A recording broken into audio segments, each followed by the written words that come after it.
Good afternoon everyone, कैसे हैं आप सब। तो लेट्स स्टार्ट। तो क्या होता है वॉइस, सबसे पहले यही जान लेते हैं। तो वॉइस का मतलब क्या है, देखो ये जब हम बात करते हैं ना सेंटेंस की अगर हम एक एलिमेंट्स की बात करें या कंपोनेंट्स की बात करें, तो सेंटेंस में मुख्यतः हम कहते हैं सेंटेंस फॉर्म करने के लिए हमें ज़रूरत पड़ती है एक सब्जेक्ट की, और हमें वर्ब की ज़रूरत पड़ती है, सब्जेक्ट एंड वर्ब। अब सब्जेक्ट और वर्ब के कई सारे एस्पेक्ट होते हैं, ठीक है। जैसे कि सब्जेक्ट वर्ब का जो पहला एस्पेक्ट हमें सीखना होता है वो होता है सब्जेक्ट वर्ब एग्रीमेंट। भाई जैसा सब्जेक्ट वैसी वर्ब, सिंगुलर है तो सिंगुलर लगाएंगे, प्लूरल है तो प्लूरल लगाएंगे। वर्ब का जो दूसरा एस्पेक्ट होता है वो होता है टेंस, कि वर्ब हमारी कौन से टेंस में रहेगी, ये भी एक वर्ब का ही एस्पेक्ट होता है। वर्ब के अगर हम तीसरे एस्पेक्ट की बात करते हैं तो वो होता है मूड आपका, कि कौन सा मूड आएगा, इम्पेरेटिव मूड आएगा, सब्जेक्टिव मूड आएगा, इंडिकेटिव मूड आएगा, मूड कौन सा आएगा। तो एक आपका आ जाता है वहाँ पे वर्ब का ही एस्पेक्ट आ जाता है, मूड। अगर हम वर्ब के एक और एस्पेक्ट की बात करें तो वो आपका होता है वॉइस। वॉइस भी वर्ब का ही एक एस्पेक्ट है, कि सब्जेक्ट और वर्ब के बीच में जो रिलेशन है वो आखिरकार है कैसा। तो सब्जेक्ट वर्ब के बीच के रिलेशन से ही रिलेटेड चीज़ें हैं सारी की सारी। अगर हम ये कहें कि जो वर्ब है, अब देखो वर्ब बेसिकली क्या होता है, किसी एक्शन को रिप्रेजेंट करता है नॉर्मली, ठीक है।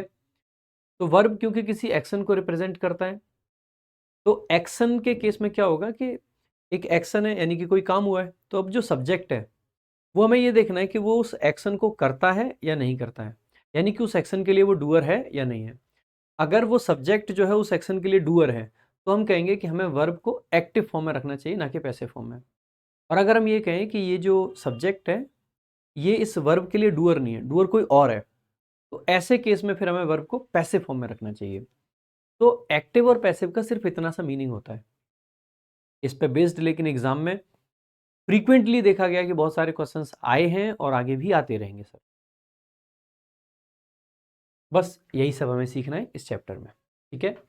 तो एक्टिव और पैसिव के बीच का बेसिक डिफरेंस आपको समझ आ गया होगा कि क्या होता है।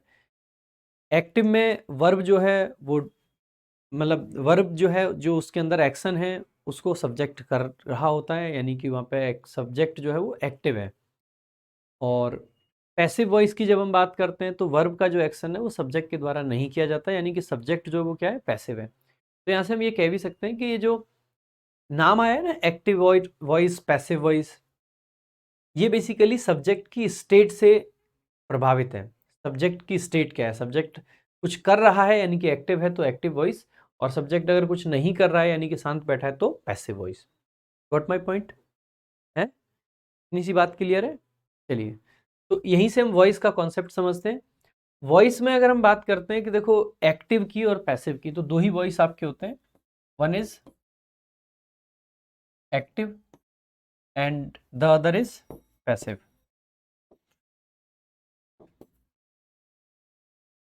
ठीक है। तो सिंपल वर्ब और सब्जेक्ट का ही रोल होता है इनमें भी। एक्टिव में क्या होता है, नॉर्मली आपका सब्जेक्ट आता है और इस सब्जेक्ट के बाद में वर्ब आपकी आती है, और ये वर्ब जो है वो अकॉर्डिंग टू द नीड आएगी, जैसी नीड है। नीड कैसे पता चलती है, जो वर्ब के मैंने एस्पेक्ट बताए, जैसे कि मूड देख के, जैसे कि टेंस देख के, जैसे कि सब्जेक्ट वर्ब एग्रीमेंट देख के, इन तीनों एस्पेक्ट पे आपकी डिपेंड करती है वर्ब कैसी आएगी। वर्ब की फॉर्म्स भी एक उसका एस्पेक्ट हम कह सकते हैं, लेकिन वो टेंस का ही एक छोटा पार्ट होता है, ठीक है।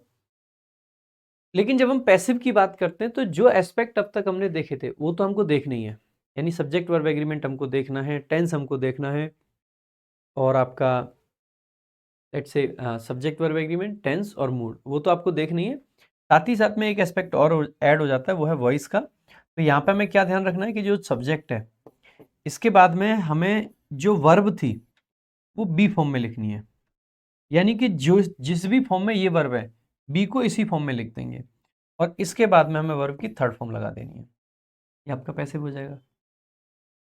तो अगर बहुत सिंपल भाषा में कहूँ तो बी प्लस में वर्ब की थर्ड फॉर्म हमेशा और हमेशा किसका काम करती है, it is called the passive form. तो बी प्लस वर्ब की third form is called passive form.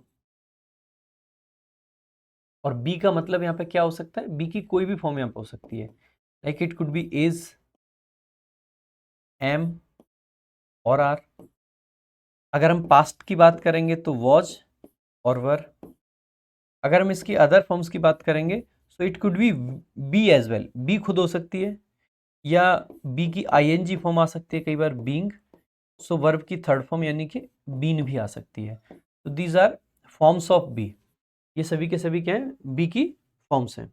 ठीक है, यूज क्यों होता है इसका पैसिव वॉइस का, वो बहुत बात सिंपल है। देखो क्यों होता है वो मैंने बता दिया कि जब सब्जेक्ट आपका क्या है, डूअर नहीं हो तो आपको पैसिव वॉइस लगाना चाहिए। कब होता है ये बता दिया मैंने। क्यों करते हैं पैसिव वॉइस, क्यों लगाना है, एक्टिव ही क्यों नहीं लगा देते, सब्जेक्ट की जगह पे सब्जेक्ट को रखें जो डूअर है उसको।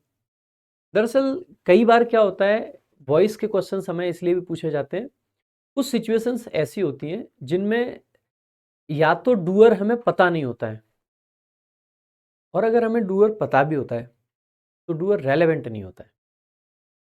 डूअर कई बार रेलेवेंट नहीं होता, उसको लिखने की हमें ज़रूरत नहीं होती है। लाइक हम किसी व्यक्ति की बात करें, हम ये कहें कि अंबानी को अरेस्ट कर लिया गया या अडानी को अरेस्ट कर लिया गया, ऐसे अरेस्ट नहीं हुए, जस्ट हाइपोथेटिकल सिचुएशन की बात कर रहे हैं हम कहें कि अडानी को अरेस्ट कर लिया गया है। यहाँ पे ना वो बंदा इंपॉर्टेंट रह ही नहीं जाएगा जिसने अरेस्ट किया है, ना वो ऑर्गेनाइजेशन। बात सबसे बड़ी क्या है, अडानी इतने बड़े आदमी को अरेस्ट कर लिया गया, समझ रहे हैं। तो किसने किया, वर्ब आपकी अरेस्ट है, दैट डजेंट मैटर, किसको किया गया, जो पैसिव है वो आपका सब्जेक्ट है। देखो सब्जेक्ट की अगर हम डेफिनेशन देखते हैं ना, तो सब्जेक्ट की डेफिनेशन होती है सेंटेंस में जिसके बारे में बात की जाए वो सेंटेंस का सब्जेक्ट होता है। ठीक है, अगर सेंटेंस में जिसके बारे में बात की जा रही है वो सब्जेक्ट है, तो अगर मैं ये कहूँ कि अडानी को अरेस्ट कर लिया गया, तो उसमें मैं अडानी की बात करना चाह रहा हूँ या पुलिस की बात करना चाह रहा हूँ। I want to talk about Adani. हुआ नहीं ऐसा अरेस्ट यार, मतलब जस्ट टेकिंग हाइपोथेटिकल एग्जाम्पल्स। ठीक है, तो यहाँ पे ना अडानी अपने आप में इतनी बड़ी एंटिटी है कि वही सब्जेक्ट ऑफ डिस्कशन है, हमारा टॉपिक ऑफ डिस्कशन अडानी है। अगर अडानी टॉपिक ऑफ डिस्कशन है तो उनको सब्जेक्ट बनाना हमारे लिए ज़रूरी होता है, और क्योंकि अडानी सब्जेक्ट ऑफ डिस्कशन है तो सेंटेंस का सब्जेक्ट तो बन गए, लेकिन वर्ब के लिए वो एक्टिव सब्जेक्ट नहीं बन सकते, बिकॉज आपकी जिस वर्ब की हम बात कर रहे हैं वो अरेस्ट है, और अडानी ने अरेस्ट नहीं किया है, इसीलिए वो वर्ब के डूअर नहीं बन पाए। सब्जेक्ट बनाना है लेकिन वर्ब का डूअर नहीं है, तो ऐसे केस में फिर हमें पैसिव स्ट्रक्चर की जरूरत पड़ती है। बात समझ आई कि आखिरकार क्यों हम पैसिव लगाते हैं। ठीक है, जैसे एक सेंटेंस में कहूँ कि यार ना पानी बहुत कीमती है, और हम लोगों को इस चीज़ की बात ये समझना चाहिए, बहुत सारा पानी वेस्ट किया जाता है। Topic of discussion is water.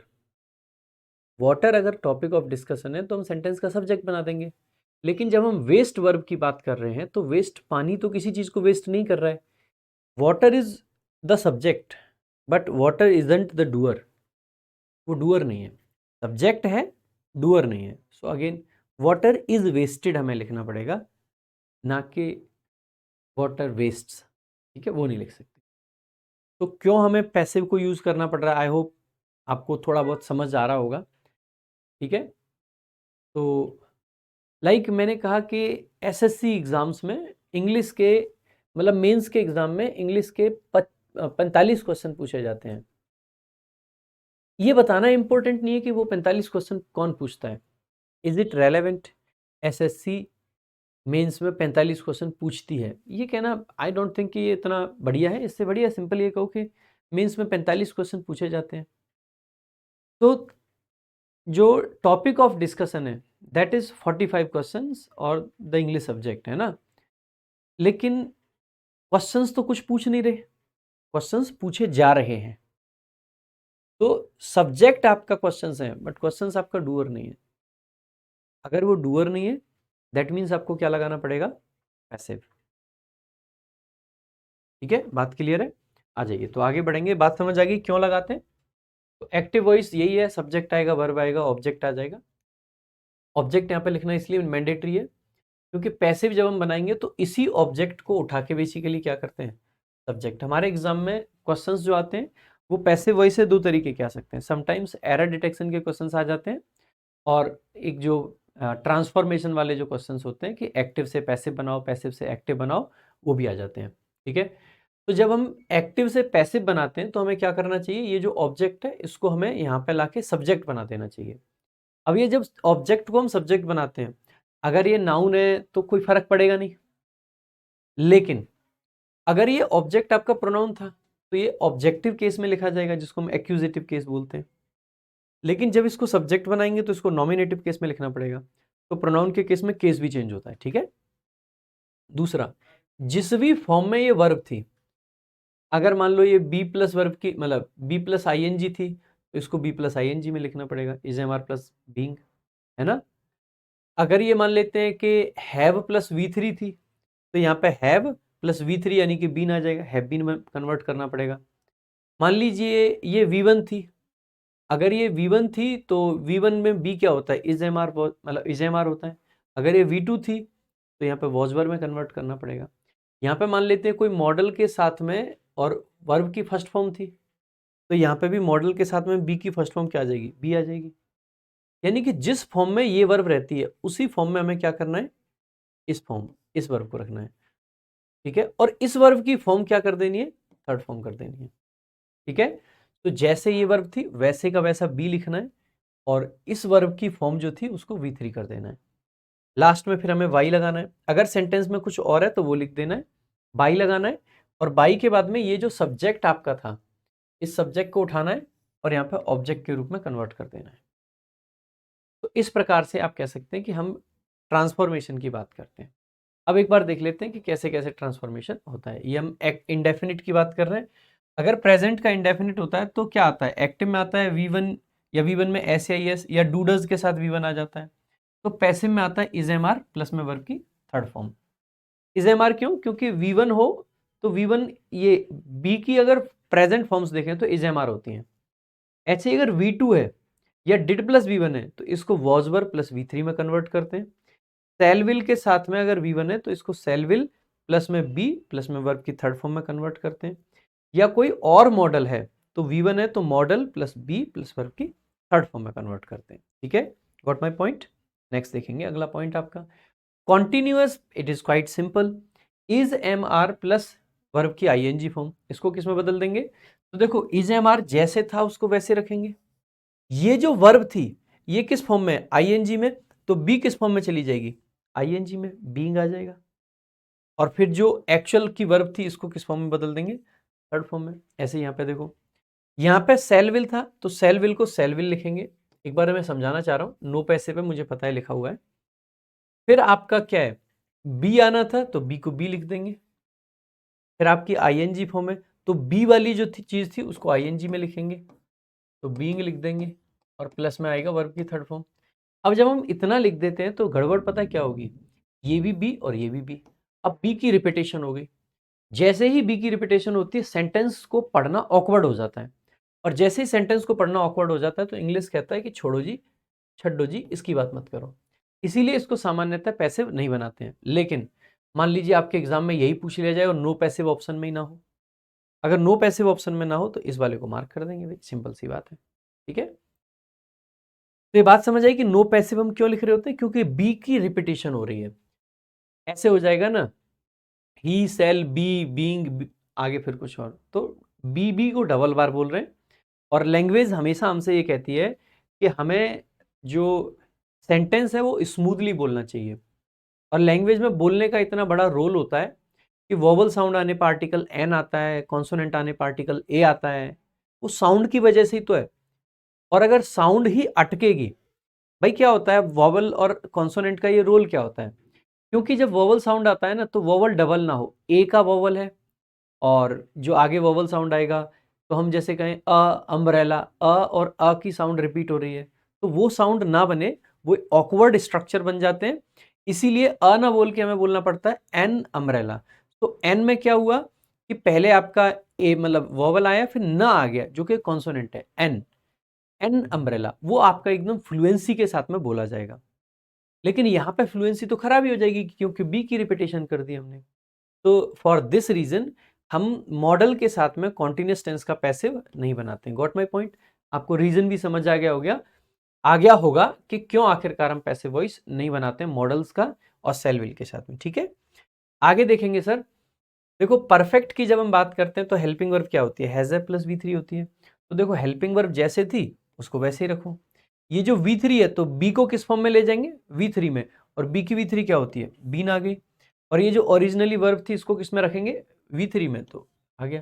तो हैज हैव के साथ में बीन आएगा प्लस वर्ब की थर्ड फॉर्म आएगी, ये परफेक्ट का पैसिव होगा। अच्छा, आपको ये तो याद होगा कि हैज हैव के साथ बीन आए और आगे आईएनजी आ जाए तो परफेक्ट कॉन्टिन्यूअस टेंस होता है, लेकिन हैज हैव के साथ बीन आए और फिर वी थ्री आ जाए तो ये आपका परफेक्ट टेंस का पैसिव होता है। ठीक है, ऐसे ही सिमिलरली हैड की बात जब हम करते हैं, had plus we three active है आपका पास्ट परफेक्ट, तो हैड को तो जैसे था वैसे रखेंगे। ये वी थ्री था, वी थ्री को बीन में कर देंगे कन्वर्ट, क्योंकि बी को वी थ्री में रखना पड़ेगा। जो ओरिजिनल यहाँ पे वर्ब की फॉर्म होती है वो हम बी की फॉर्म लिखते हैं, तो बी को थर्ड फॉर्म में लिख दिया, और वी थ्री तो आती आती है क्योंकि बी प्लस वर्ब की थर्ड फॉर्म। ऐसा करते भी क्यों है, उसके लिए भी सिंपल सा है भाई। देखो ये परफेक्ट अगर हम बात कर रहे हैं तो has a plus we three मिलकर परफेक्ट बनता है, तो has a plus we three मिलकर परफेक्ट बन गया। और बी की फॉर्म प्लस वर्ब की थर्ड फॉर्म मिलके क्या बनता है, पैसिव बनता है। तो बी की फॉर्म प्लस वर्ब की थर्ड फॉर्म मिलके पैसिव बन गया, तो परफेक्ट का पैसिव तभी तो कहलाएगा। आगे सेल विल के साथ हैव आ गया प्लस में वर्ब की थर्ड फॉर्म आ गई, तो देखो सेल विल यहाँ पे आए, फिर आपका हैव आया, जैसे वहां था वैसे। ये जो थर्ड फॉर्म थी इसकी जगह पे क्या लिखेंगे, बीन लिख देंगे सर, बीन लिख देंगे, फिर वर्ब की आईएनजी फॉर्म आ जाएगी, मतलब सॉरी वर्ब की थर्ड फॉर्म आ जाएगी, नॉट आईएनजी। ऐसे मॉडल के केस में ये इसलिए बन जाता है क्योंकि यहाँ पे देखो बी की कहीं रिपीटेशन नहीं है साउंड की, तो पॉसिबल है। अगर हम बात करते हैं परफेक्ट कॉन्टिन्यूअस की, तो perfect continuous let me tell you here. ठीक है, परफेक्ट कॉन्टिन्यूअस में क्या होता है, यहां लिख देता हूं, चाहे वो परफेक्ट कॉन्टिन्यूअस किसी का भी हो, क्या होगा, पहले हैज या हैव आता है, प्लस में आपका बीन आता है, और प्लस में आपकी वर्ब की आईएनजी फॉर्म आती है। When you convert it to passive voice, ठीक है, so what happens, has have जैसे था वैसे तो आना ही आना है सर, नहीं आएगा ऑब्वियसली। बीन हेल्पिंग वर्ब का ही पार्ट है तो बीन तो जैसे था वैसे आएगा ही आएगा सर, नहीं आएगा, ऑब्वियसली आएगा। अब क्योंकि ये जो आईएनजी फॉर्म है ये हमें किसकी लिखनी है, बी की फॉर्म को आईएनजी में लिखेंगे, तो फिर अगेन क्या आएगा,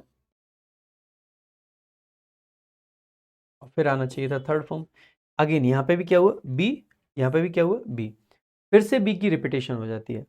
तो बी की रिपीटेशन को अवॉइड करना है तो इस स्ट्रक्चर को हम बेसिकली लिखना अवॉइड करते हैं और इसको सामान्यतः गलत माना जाता है। इसीलिए परफेक्ट कॉन्टिन्यूअस के केस में हम क्या कह देते हैं कि नो पैसिव। बात समझ आ रही है सर कि क्यों आखिरकार हम नो पैसिव ऑप्ट करते हैं परफेक्ट कॉन्टिन्यूअस और फ्यूचर परफेक्ट में। ठीक है सर, क्योंकि रिपीटेशन आपकी बी की हो रही है।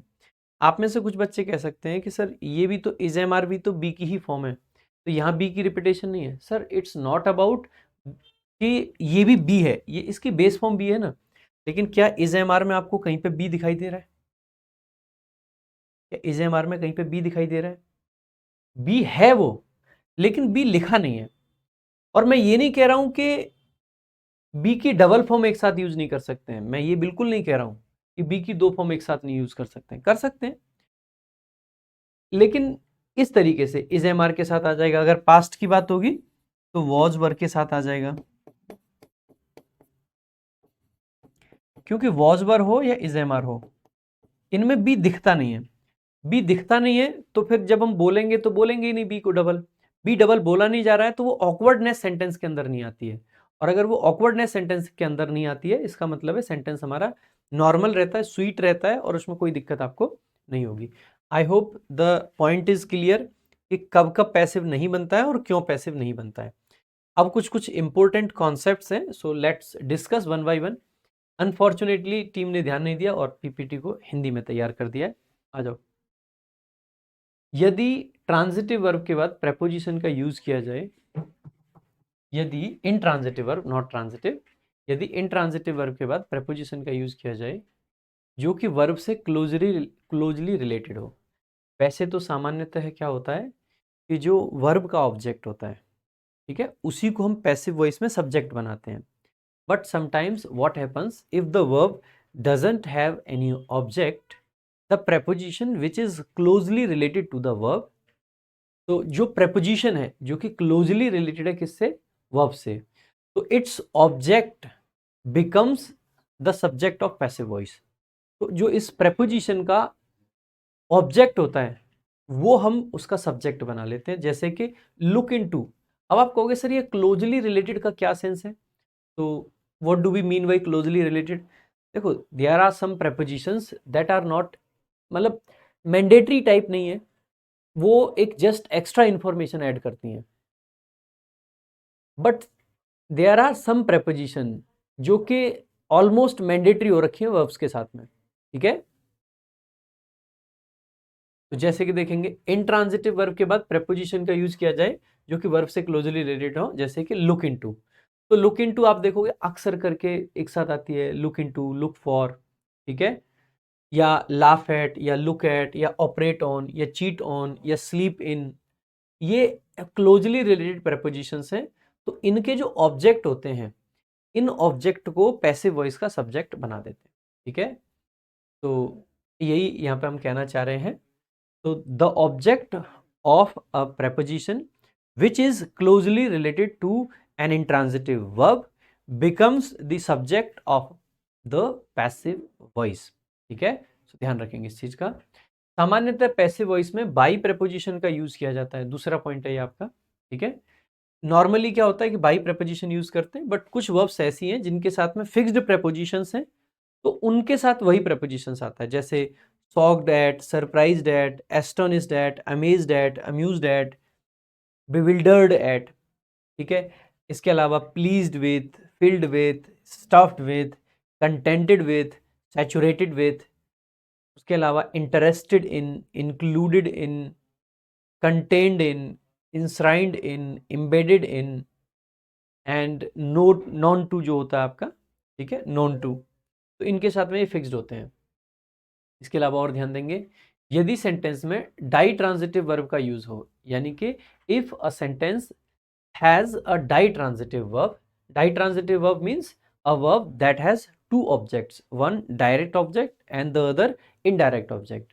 इन दैट केस यानी कि वर्ब के साथ दो ऑब्जेक्ट हो, डायरेक्ट और इनडायरेक्ट, तो इनका पैसिव दो तरीके से बनाया जा सकता है। So in that case two passive structures are possible which are as follow, ठीक है। यहाँ पे देखेंगे आप, subject, verb, indirect object, direct object. इसका अगर हमको पैसिव बनाना है तो देखो, हो सकता है हम इस डायरेक्ट ऑब्जेक्ट को सब्जेक्ट बना दें, फिर हेल्पिंग वर्ब, फिर वर्ब की, मतलब हेल्पिंग वर्ब क्या है, बी की फॉर्म कह सकते हैं, ठीक है। तो बी की फॉर्म्स, जो भी बी की फॉर्म आनी होगी, बी की फॉर्म जो भी आनी होगी, ठीक है, प्लस वर्ब की थर्ड फॉर्म। फिर उसके बाद में जनरली टू आता है, फॉर को हटा देते हैं हम, ठीक है। तो टू आएगा, फिर बाई आएगा, फिर ऑब्जेक्ट आएगा, ठीक है। और टू के बाद में ना यहाँ पे इनडायरेक्ट ऑब्जेक्ट भी आएगा, टू प्लस इनडायरेक्ट ऑब्जेक्ट, ठीक है। और फिर by plus object, by plus object यानी इस सब्जेक्ट को जो ऑब्जेक्ट बनाया जाएगा। दूसरा तरीका क्या हो सकता है कि इस इनडायरेक्ट ऑब्जेक्ट को सब्जेक्ट बना दिया जाए, तो फिर बी की फॉर्म, वर्ब की थर्ड फॉर्म, डायरेक्ट ऑब्जेक्ट को जैसे कि तैसा लिख देंगे, बाई प्लस ऑब्जेक्ट। अब आप कहोगे कि सर ऐसा क्या है, इसको प्रेफरेबल वाले को भी हटा देते हैं, कि ऐसा कुछ नहीं, प्रेफरेबल क्या है मैं बताऊंगा, प्रेफरेबल क्या होता है, दोबारा से समझेंगे। अगर कोई वर्ब ऐसी है जिसके दो ऑब्जेक्ट होते हैं, ठीक है, एक डायरेक्ट ऑब्जेक्ट, एक इनडायरेक्ट ऑब्जेक्ट, तो पैसिव दोनों तरीके से बनाया जा सकता है। अगर इनडायरेक्ट ऑब्जेक्ट के साथ पैसिव बनाया जाएगा तो पहले इनडायरेक्ट ऑब्जेक्ट को सब्जेक्ट बना देंगे, फिर आपकी बी की फॉर्म्स यूज कर लेंगे, उसके बाद में वर्ब की थर्ड फॉर्म आ जाएगी, फिर डायरेक्ट ऑब्जेक्ट को ज्यों का त्यों लिख देंगे, और फिर आपका बाई प्लस जो सब्जेक्ट था उसको ऑब्जेक्ट में ले जाएंगे, ठीक है। लेकिन जब हम डायरेक्ट ऑब्जेक्ट से पैसिव बनाते हैं तो ऐसे केस में क्या होगा, डायरेक्ट ऑब्जेक्ट को सबसे पहले लिख देंगे, उसके बाद में क्या होगा, उसके बाद में बी की फॉर्म्स आ जाएंगी, वर्ब की थर्ड फॉर्म आ जाएगी। अब हमें कायदे से लिखना तो इनडायरेक्ट ऑब्जेक्ट चाहिए था, लेकिन होता क्या है, जब डायरेक्ट ऑब्जेक्ट पीछे से हट गया तो इस इनडायरेक्ट ऑब्जेक्ट के पहले हमें क्या लगा देना चाहिए, टू लगा देना चाहिए। तो टू आएगा, फिर आपका इनडायरेक्ट ऑब्जेक्ट आएगा, फिर बाई प्लस ऑब्जेक्ट आएगा। प्रेफरेबल कौन सा है, अब बात कर लेते हैं इसकी। देखो, इसके एक्टिव को लिखने का भी दो तरीका हो सकता है। दूसरा तरीका क्या हो सकता है, सब्जेक्ट प्लस में वर्ब प्लस में डायरेक्ट ऑब्जेक्ट प्लस में इनडायरेक्ट ऑब्जेक्ट, मतलब प्लस में टू या फोर पहले, प्लस में टू प्लस में इनडायरेक्ट ऑब्जेक्ट, ये भी हो सकता है। ठीक है, दो तरीके से लिखते हैं। अब आपको ध्यान रखने की जरूरत क्या है कि सर जब पैसिव में दोनों सही है, ये स्ट्रक्चर भी और ये भी, लेकिन प्रेफरेंस उसको दी जाएगी जैसे अगर ये वाला स्ट्रक्चर लिखा है तो वर्ब के पास में कौन सा ऑब्जेक्ट है, डायरेक्ट वाला। अगर ये वाला स्ट्रक्चर है तो वर्ब के पास में डायरेक्ट वाला है, तो ऐसे केस में इसको प्रेफरेंस देंगे। और अगर ये वाला स्ट्रक्चर लिखा है तो वर्ब के पास में कौन सा है, इनडायरेक्ट वाला, तो ऐसे केस में इसको प्रेफरेंस देंगे। यानी कि जो ऑब्जेक्ट वर्ब के पास लिखा होता है जनरली प्रेफरेंस उसको दे दी जाती है। ठीक है, हालांकि आजकल एग्जाम में जरूरत नहीं पड़ती प्रेफरेंस देने की। ये चीजें तब ज्यादा वैलिड थी, तब ज्यादा लॉजिकल लगती थी जब आपका पेपर ऑफलाइन मोड में होता था, चैलेंज करने का कोई साधन नहीं होता था। आजकल क्या होता है, पेपर आपका ऑनलाइन मोड में होता है। ऑनलाइन मोड में होने का नुकसान क्या है या फायदा क्या है कि मान लीजिए अगर ऐसा ऑप्शन बना दिया जाए कि एक डाई ट्रांजिटिव वर्ब है, दोनों ही ऑप्शन दे दिए जाए, तो वहां पे कह सकते हैं कि प्रेफर इसको कर दो या उसको कर दो, लेकिन उसके बाद भी बच्चे तो चैलेंज करेंगे कि भाई सही तो ये भी है। हो सकता है आप अपनी प्रेफरेंसेस रख रहे हो, बट ऐसी प्रेफरेंसेस होंगी ये किस किताब में लिखा है, कहीं भी नहीं। ये जो प्रेफरेंसेस हम बता रहे हैं ये तो ओवर द ईयर्स जो एसएससी ने आंसर्स मार्क किए हैं उसके बेस पे बता रहे हैं, बट कायदे से सही तो दोनों है। अगर सही दोनों है तो बच्चे चैलेंज करते हैं, तो जनरली ऐसा क्वेश्चन बेनिफिट टू ऑल में चला जाता है।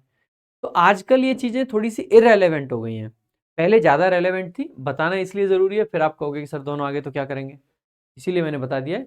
जो ऑब्जेक्ट वर्ब के पास हो उसको सब्जेक्ट बनाना प्रेफर करते हैं। ठीक है, अब आगे देखेंगे। इन्फिनिटिव्स का एक पॉइंट आ जाता है यदि सेंटेंस में मेन वर्ब का यूज पैसिव बनाना पॉसिबल ना हो। यानी कि अगर सेंटेंस में ऐसा है, मान लीजिए या तो मेन वर्ब आपकी इंट्रांजिटिव है या मेन वर्ब लिंकिंग वर्ब है, यानी कि if the passive is not possible with the main verb then we need to make the passive voice with the non finite verb. तो नॉन फाइनाइट वर्ब से हम passive बना सकते हैं। तो यदि सेंटेंस में मेन वर्ब का पैसिव बनाना पॉसिबल ना हो तब हम सेंटेंस में दिए गए इन्फिनेटिव को पैसिव वॉइस में चेंज कर देते हैं। इन्फिनेटिव को चेंज कर देते हैं या हम यू के नॉन फाइनाइट वर्ब को चेंज कर देते हैं। जैसे अगर 2+b1 तो एक्टिव होता है, लेकिन 2b+b3 आपका पैसिव हो गया। 2+b+b1 ing आपका एक्टिव होता है, यहाँ पे पैसिव पॉसिबल नहीं है। क्यों नहीं है पॉसिबल, अगेन 2b आ जाएगा, फिर बीइंग आ जाएगा, फिर v3 आ जाएगा, तो b की रिपीटेशन है इसीलिए पॉसिबल नहीं है। 2+है+v3 एक्टिव होता है, 2है+b+v3 आपका पैसिव हो जाएगा। ठीक है, यदि एक्टिव वॉइस के सेंटेंस में has have had plus 2+v1 का यूज हुआ हो तब उसे पैसिव में बदलते समय निम्नलिखित स्ट्रक्चर का यूज करें।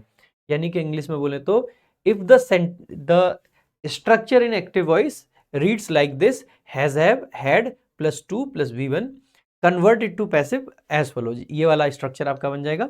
एक्टिव है subject plus has have had plus 2+v1 plus object. Passive बनाते टाइम इस ऑब्जेक्ट को सब्जेक्ट बना देंगे, हैज हैव प्लस हैड ये आ जाएगा 2b v3 प्लस ऑब्जेक्ट। यानी कि इन्फिनेटिव को पैसिव में चेंज किया है, नथिंग न्यू। ठीक है, आगे देखेंगे और भी कुछ इंपॉर्टेंट कॉन्सेप्ट्स की अगर हम बात करते हैं, ज्यादा कुछ है नहीं। तो इंपेरेटिव सेंटेंसेस की बात करें तो देखो, जैसे जैसे हमने कहा कि नॉर्मली क्या आता है आपका, जैसे अगर ऑब्जेक्ट दे रखा है, हमने कहा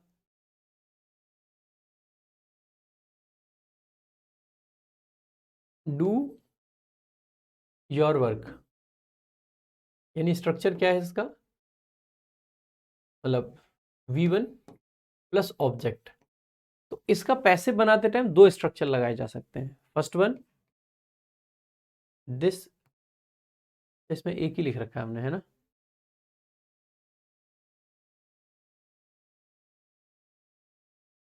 थोड़ा ये लाइंस जो लिखी है ना ये गड़बड़ हो रखी है।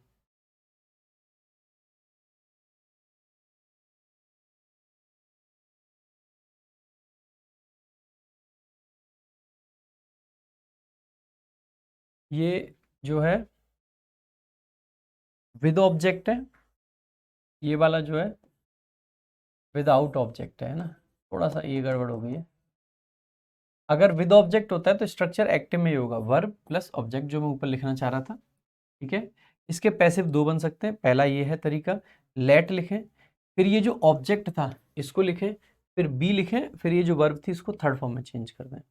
दूसरा स्ट्रक्चर क्या हो सकता है, ये वाला, you are ordered to, you are requested to, you are forbidden to, sense के अकॉर्डिंग। ऑर्डर है तो यू आर ऑर्डर्ड लिखो, किसी से रिक्वेस्ट करिए तो यू आर रिक्वेस्टेड लिखो, किसी को एडवाइस दिया तो यू आर एडवाइज्ड लिखो, किसी को किसी चीज़ को करने के लिए मना किया तो यू आर फॉरबिडन करो, यू आर फॉरबिडन। ठीक है, इसके बाद में टू प्लस V1 प्लस में ऑब्जेक्ट। ठीक है, अगर मान लेते हैं कि ऑब्जेक्ट नहीं था, ऑब्जेक्ट नहीं था तो बेसिकली स्ट्रक्चर क्या रहा होगा, V1 प्लस आगे जो भी रहा होगा, इसका स्ट्रक्चर एक ही तरीके से पैसे बनेगा, you are ordered, requested, advised, warned, जो सेंस होगा वो, प्लस में टू प्लस में V1 प्लस में ऑब्जेक्ट तो था ही नहीं तो यहाँ पे कुछ भी नहीं आएगा। ठीक है, तो इस तरीके से, तो अगर ऑब्जेक्ट है तो दो तरीके से बन सकता है, अगर ऑब्जेक्ट नहीं है तो एक ही तरीके से बनेगा। ठीक है, आगे देखेंगे। अब इम्पेरेटिव सेंटेंसेस होते हैं लेट के साथ में। ठीक है, तो जैसे मैंने कहा, लेट हिम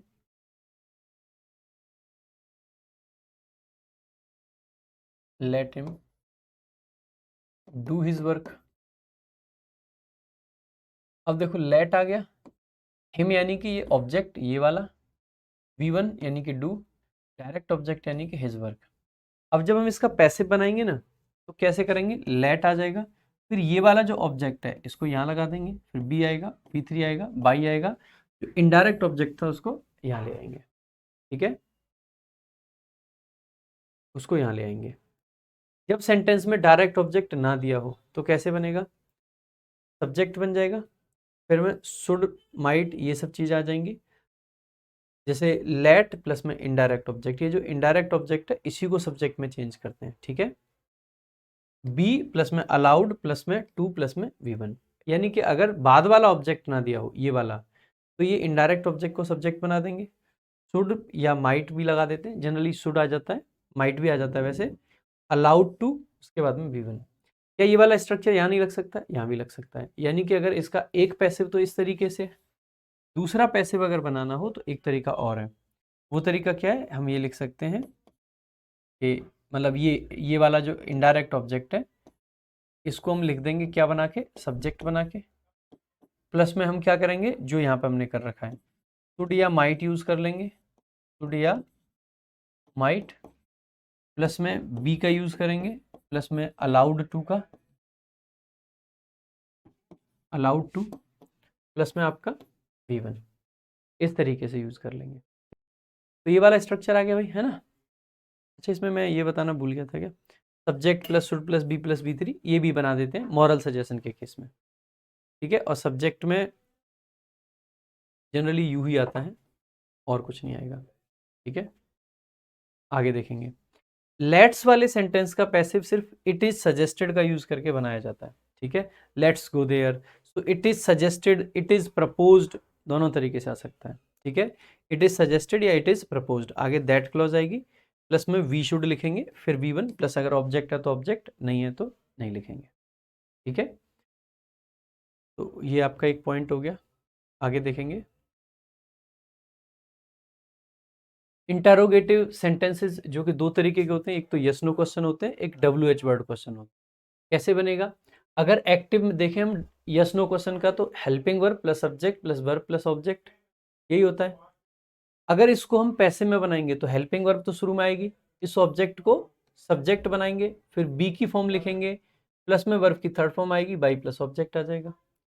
अगर WH वर्ड है तो शुरू में WH वर्ड आ जाएगा, बस यहाँ पे यही बता रखा है, बाकी सब सेम है। ठीक है, हु के साथ में और आपका व्हाट के साथ में थोड़ा सा स्ट्रक्चर अलग आते हैं, जिनको हम क्वेश्चंस की मदद से ज़्यादा अच्छे से समझेंगे। तो हु हो गया, हु के बाद में हेल्पिंग वर्ब मेन वर्ब आ सकता है, या हो सकता है हेल्पिंग वर्ब ना भी आए समटाइम्स। अगर मान लीजिए प्रेजेंट इंडेफिनिट है, पास्ट इंडेफिनिट है, तो हेल्पिंग वर्ब की जरूरत आपको नहीं पड़ती है। ठीक है, आगे पैसिव इसका कैसे बनेगा, by whom plus be plus subject plus verb की थर्ड फॉर्म। कई बार हम क्या करते हैं कि बाई को पीछे ले जाते हैं और हुम की जगह हु यूज कर लेते हैं। यहाँ पे हुम भी आ सकता है, ऐसी मैंडेटरी नहीं है ऐसा कि सिर्फ हु आएगा। अगर हुम से पैसिव बना हुआ हो तो बेसिकली कैसे बनेगा, हुम आएगा पहले, फिर हेल्पिंग वर्ब आती है, फिर सब्जेक्ट आता है, फिर मेन वर्ब आती है। इसका पैसिव बनाएंगे तो हुम को हु में चेंज कर देंगे, बी की फॉर्म आ जाएगी, वर्ब की थर्ड फॉर्म आ जाएगी, बाई आ जाएगा, फिर ये जो सब्जेक्ट था इसको ऑब्जेक्ट में चेंज कर देंगे। तो ये क्वेश्चन वर्ड्स जो होते हैं इनको कुछ इस तरीके से चेंज किया जाता है। आ जाइए। देखो अब एक बार देख लेते हैं बाई प्लस डूअर को कब कब ड्रॉप कर सकते हैं। बाई प्लस जो ऑब्जेक्ट होता है डूअर होता है, एक तो यदि एजेंट ऑब्वियस हो, जो कि मैंने अभी आपको कुछ सेंटेंसेस बताए भी थे, अडानी वाला हो गया, वहां पे ये मैटर ही नहीं करता है कि अडानी को किसने अरेस्ट किया। ऑब्वियस सी बात है कि पुलिस ने अरेस्ट किया होगा। यदि सब्जेक्ट के रूप में कोई इंडेफिनिट प्रोनाउन का यूज हुआ हो तो भी बाई प्लस ऑब्जेक्ट को ड्रॉप कर देते हैं। यदि सब्जेक्ट के रूप में यू वी दे या वन ईटीसी हो तथा ये जनरल सेंस में लोगों को रेफर कर रहे हो, लाइक हम अगर कह रहे हैं ना कि वी आर ह्यूमन, अब यहाँ पे ये जो जेनरिक वी है, वी का मतलब सिर्फ मैं और हमारे आसपास के लोग नहीं, वी आर ह्यूमन का मतलब है वी द पीपल। तो जहाँ पे वी का या दे का ऐसा सेंस हो जहाँ पे किसी डेफिनेट लोगों को रेफर ना कर रहा हो, ठीक है, तो वो बहुत मतलब वो बेसिकली क्या होता है आपका जनरल होता है और जनरली उनको ड्रॉप कर देते हैं। इन्हें जेनरिक प्रोनाउन भी कहा जाता है, ठीक है। पैसिव वॉइस में इन्हें बाई के बाद नहीं लिखते हैं। यदि एजेंट नोन ना हो, अब देखो ये तो जब चेंज करते टाइम तो इसमें कोई वो है नहीं पॉइंट इसका, क्योंकि चेंज करते टाइम तो सब्जेक्ट लिखा ही होगा तो नोन तो है ही। तो ये पॉइंट तो तब हम लिखते हैं जब हमें एक्चुअली में ये बताना हो कि पैसिव वॉइस क्यों यूज कर रहा है। लीगल स्टेटमेंट्स जनरली हमें एजेंट नहीं लिखना होता है। जब एजेंट लिखना इररेलेवेंट हो, बात एक ही है लगभग सारी की सारी, ठीक है। यदि वर्ब का ऑब्जेक्ट कोई क्लॉज हो तब उस सेंटेंस को पैसिव में चेंज करते समय सामान्यतः इंट्रोडक्टरी सब्जेक्ट इट का यूज करते हैं। ये बात मैं पहले भी डिस्कस कर चुका हूं। when the object of a verb is a clause or an infinitive, in that case while changing the voice we use introductory subject it and write the infinitive or the clause at the end of the sentence, ठीक है।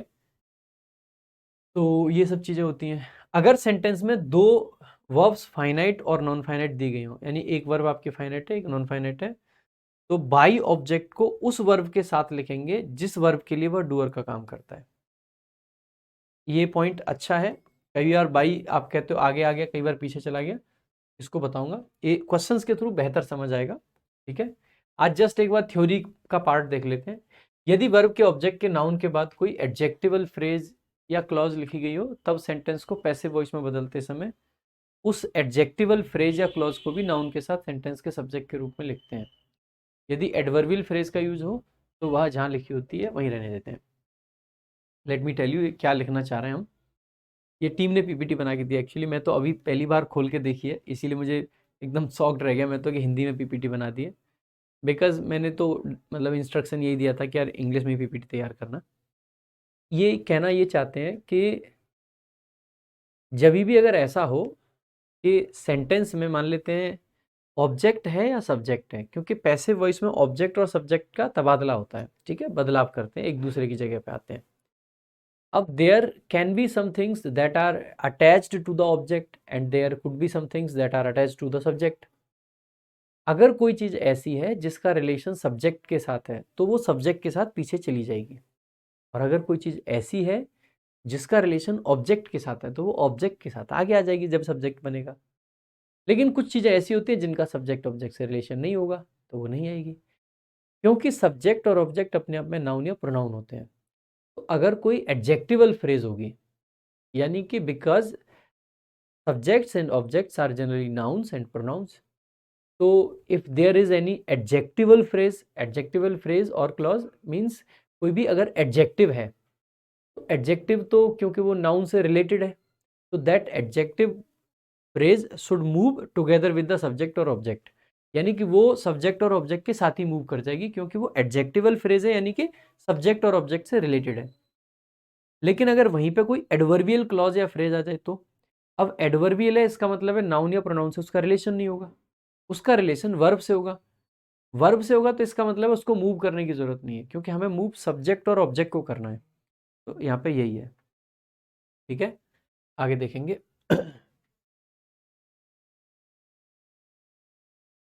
यदि एक sentence में दो clause दी गई हो तो सामान्यतः सिर्फ मेन क्लॉज को वॉइस में मतलब पैसिव वॉइस में बदलते हैं।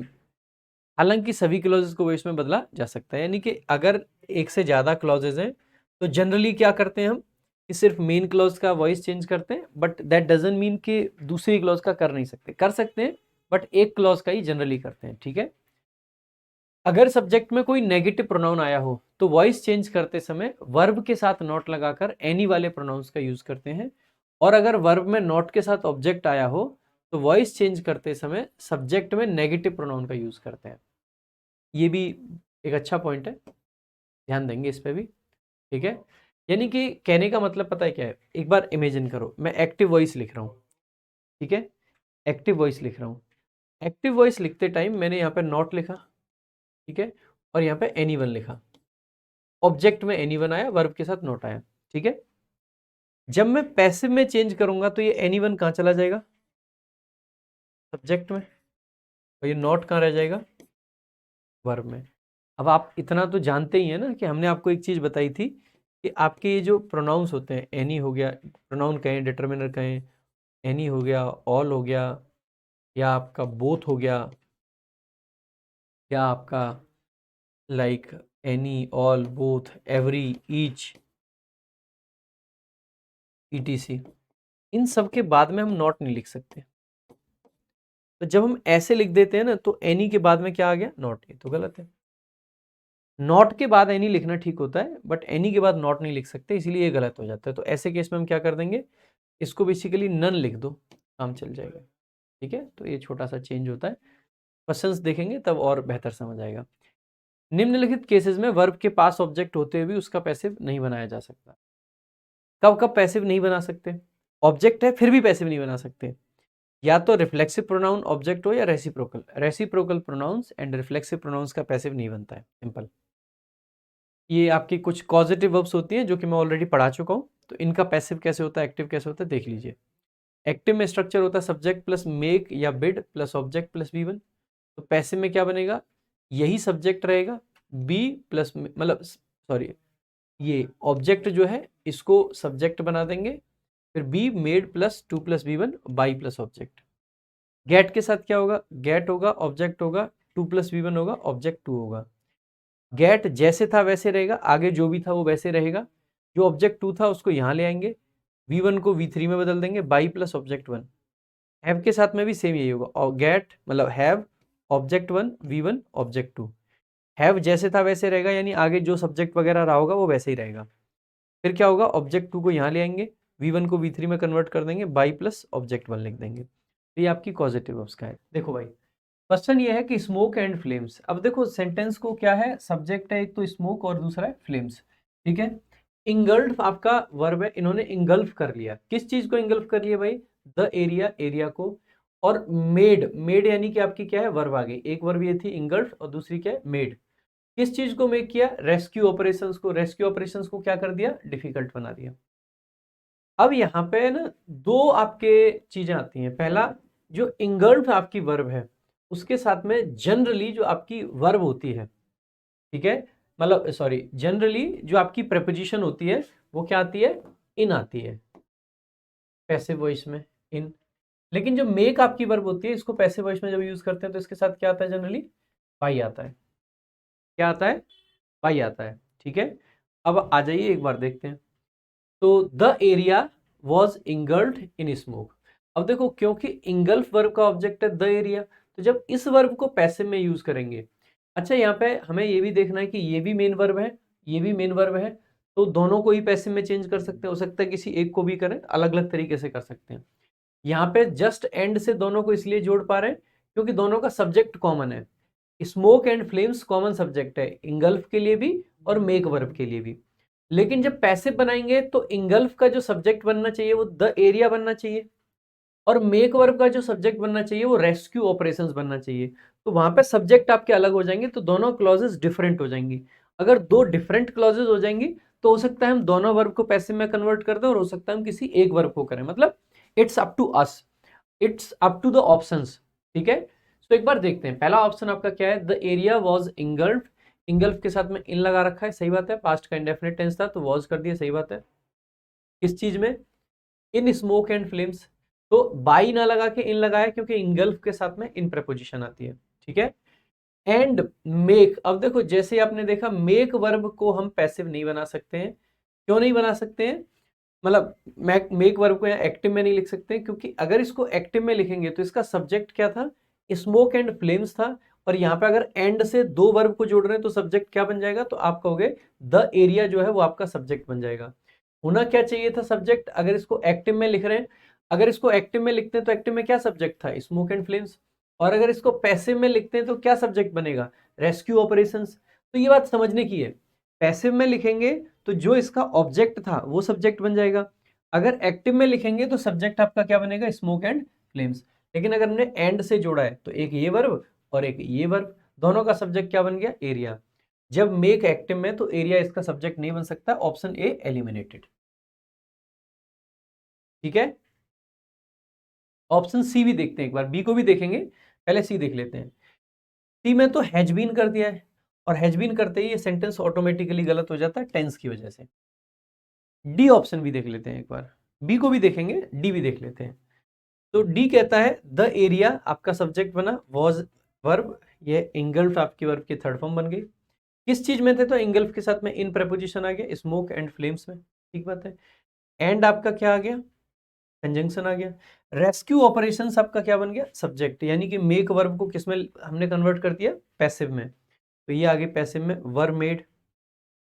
और इनको कैसा बना दिया गया था, डिफिकल्ट। भाई किस चीज के द्वारा डिफिकल्ट बनाया गया था, किस चीज के द्वारा डिफिकल्ट बनाया गया था, तो बाई लगा के कुछ तो लिखना चाहिए हमें, क्योंकि नहीं लिखा है। तो कहीं ना कहीं हम कह सकते हैं कि इसमें बाई वाला फ्रेज जो है वो मिसिंग है। अब एक बार बी ऑप्शन को भी देख लेते, फिर भी बाई वाला मिसिंग है, दैट डजंट नेसेसरीली मीन ये गलत हो जाता है। बी वाला ऑप्शन देख लेते हैं, बी वाला ऑप्शन हमसे क्या कहता है, द एरिया आपका subject was engulfed in smoke and flames, यहां तक ठीक है। अब की बार क्या करा है, इस मेक वर्ब को जो कि मेन वर्ब थी यहाँ पे एक पार्टिसिपल में कन्वर्ट कर दिया है, मेकिंग रेस्क्यू ऑपरेशंस डिफिकल्ट। आपको बताया था ना कि मेकिंग है यानी प्रेजेंट पार्टिसिपल है, प्रेजेंट पार्टिसिपल है यानी कि रिलेटिव क्लॉज रही होगी एक्टिव फॉर्म में, यानी कि which made rescue operations difficult. किस चीज ने रेस्क्यू ऑपरेशंस को डिफिकल्ट किया था, स्मोक एंड फ्लेम ने। तो हम कह सकते हैं ना कि यहाँ पे यही तो सेंस आ रहा है, विच मेड। तो आप कहोगे कि सर सेंटेंस तो ये भी सही है, ग्रामेटिकली एकदम करेक्ट है ये। और क्यों करेक्ट है ग्रामेटिकली, क्योंकि अब की बार यहाँ पे आपका एक वर्ब को हमने पैसिव में चेंज कर दिया, विच इज ऑब्वियसली इनगल्फ्ड, और दूसरी जो हमारी वर्ब थी उसको हमने एक्टिव में ही रहने दिया, और उसको हमने मेन क्लॉज से हटा के किस में कन्वर्ट कर दिया, आपकी रिलेटिव क्लॉज बना दी, यानी कि एक पार्टिसिपल हमने लिख दिया। तो ये भी सही है, ग्रामेटिकली वैसे देखा जाए ये भी सही है, लेकिन यहाँ पे जो गड़बड़ हो जाती है वो यही हो जाती है कि अगर यहाँ पे हमने कोई बाई फ्रेज नहीं लिखा है, बाई वाला फ्रेज नहीं लिखा है, तो ऑटोमेटिकली ये वाला फ्रेज यहाँ पे भी काम कर जाएगा, और जैसे ये वाला फ्रेज यहाँ पे काम करेगा तो इन प्रेपोजिशन मेक के साथ में गलत हो जाता है। इन प्रेपोजिशन लगाना मेक वर्ब के साथ में ये आपका ऑटोमेटिकली गलत हो जाता है। तो आपका जो प्रेफरेंस दे दी जाएगी वो बी ऑप्शन को दे दी जाएगी, ना कि डी ऑप्शन को, ठीक है। सो डी करेक्ट हो सकता था अगर बी ऑप्शन यहाँ पे नहीं होता तो, ठीक है। सो अगेन एक बहुत अच्छा क्वेश्चन है, इसीलिए इतना टाइम दे के मैंने अच्छे से समझाया भी है इसको, ठीक है। तो बी को मैंने क्यों प्रेफर करा, आपको ये बात समझनी चाहिए। और ये जो रिलेटिव क्लॉज वाला कॉन्सेप्ट है जो मैंने आपको नॉन फाइनाइट वर्ब में भी बताया था और प्रोनाउन में भी बताया था, कि हम पूरी क्लॉज को ड्रॉप करके हम कई बार पार्टिसिपल लिख देते हैं। पढ़ेंगे भाई दूसरे क्वेश्चन की तरफ। दूसरा क्वेश्चन आपके सामने, he asked me to finish the work in time. He asked me to finish the work on time. सबसे पहले आस्क आपकी मेन वर्ब है, इसका ऑब्जेक्ट भी हमारे पास में है। ये टू फिनिश आपकी नॉन फाइनाइट है। नॉन फाइनाइट वर्ब का पैसिव जनरली हम तब बनाते हैं जब मेन वर्ब का पैसिव बनाना पॉसिबल ना हो। यहाँ तो आस्क वर्ब का ऑब्जेक्ट भी है, सब्जेक्ट है, इसका बना सकते हैं। अगर इसका पैसिव बनाएंगे तो मी को आई कर देंगे, तो आई वॉज आस्क्ड, तो आई वॉज आस्क्ड के तीन ऑप्शन है, तो ही आस्क्ड मी वाला तो गलत हो जाएगा, ठीक है। ये तो पैसिव है ही नहीं, बी ऑप्शन तो, ठीक है। आगे सो आई वॉज आस्क्ड। अब देखो टू इन्फिनिटिव को हम दैट क्लॉज में वैसे चेंज कर सकते हैं, और हम चाहें तो ना भी करें, कोई दिक्कत की बात नहीं है, दोनों तरीके से चल जाता है, ठीक है। सो आई वॉज आस्क्ड, क्या पूछा गया था मेरे को, टू फिनिश, और किस चीज को फिनिश करना था, द वर्क। कब फिनिश करना था, इन टाइम, करेक्ट एकदम। पहले में दैट क्लॉज अननेसेसरी लगेगी आपको, finish the work in time. यहाँ पे तो टू फिनिश्ड तो कहीं हो ही नहीं सकता है। अब आप कहोगे सर बाई हिम गए, बाई हिम ड्रॉप कर रखा, कोई दिक्कत नहीं, बहुत बार ऐसा होगा कि बाई हिम को ड्रॉप कर देंगे। यहाँ पे सिर्फ एक ही जगह पे बाई हिम दिखाई देगा, लेकिन 2 + V2 तो कभी नहीं हो सकता है, ये आपका वैसे ही गलत है। नेक्स्ट देखेंगे, थर्ड क्वेश्चन है the gate keeper refused him admittance. अब देखो वर्ब क्या है, एक तो ये सब्जेक्ट हो गया आपका, रिफ्यूज्ड आपकी वर्ब है, हिम आपका ऑब्जेक्ट है और एडमिटेंस भी आपका ऑब्जेक्ट है। ठीक है, ये इनडायरेक्ट ऑब्जेक्ट है, ये डायरेक्ट ऑब्जेक्ट है। ठीक है, अब जैसे ही देखेंगे ना हम, तो सबसे पहले तो पास्ट का सेंटेंस है, ये मेन वर्ब है, रिफ्यूज्ड को ही चेंज किया जाएगा। तो इज वाला ऑप्शन ये एलिमिनेट, इज वाला ऑप्शन एलिमिनेट, दो ऑप्शन आपके यहीं से हट जाते हैं क्योंकि प्रेजेंट में आपका नहीं आएगा। अब यहां पे देखो ये डायरेक्ट ऑब्जेक्ट के साथ बनाया है, admittance was refused by the gatekeeper, और ये इनडायरेक्ट ऑब्जेक्ट के साथ बनाया है। पहली बात तो मैंने आपको ये भी बताई थी कि अगर दोनों ऑप्शन मिल रखे हो तो हमें क्या करना चाहिए, जो ऑब्जेक्ट वर्ब के पास होता है उसके हिसाब से हमें बना देना चाहिए। तो हमें ही के हिसाब से ही वॉज रिफ्यूज्ड, क्या रिफ्यूज किया गया, admittance by the gate keeper, ये सही है। ये ऑप्शन वैसे भी गलत हो जाता है क्योंकि यहाँ पे हिम को ड्रॉप कर दिया गया है। हिम है कहाँ, मैं बस यही पूछना चाहूंगा कि हिम कहाँ है। अगर हिम है ही नहीं तो ऑब्वियस सी बात है कि गलत हो जाएगा। So A option is the correct answer. Next देखेंगे, अगला आपका क्वेश्चन है shut the door and leave.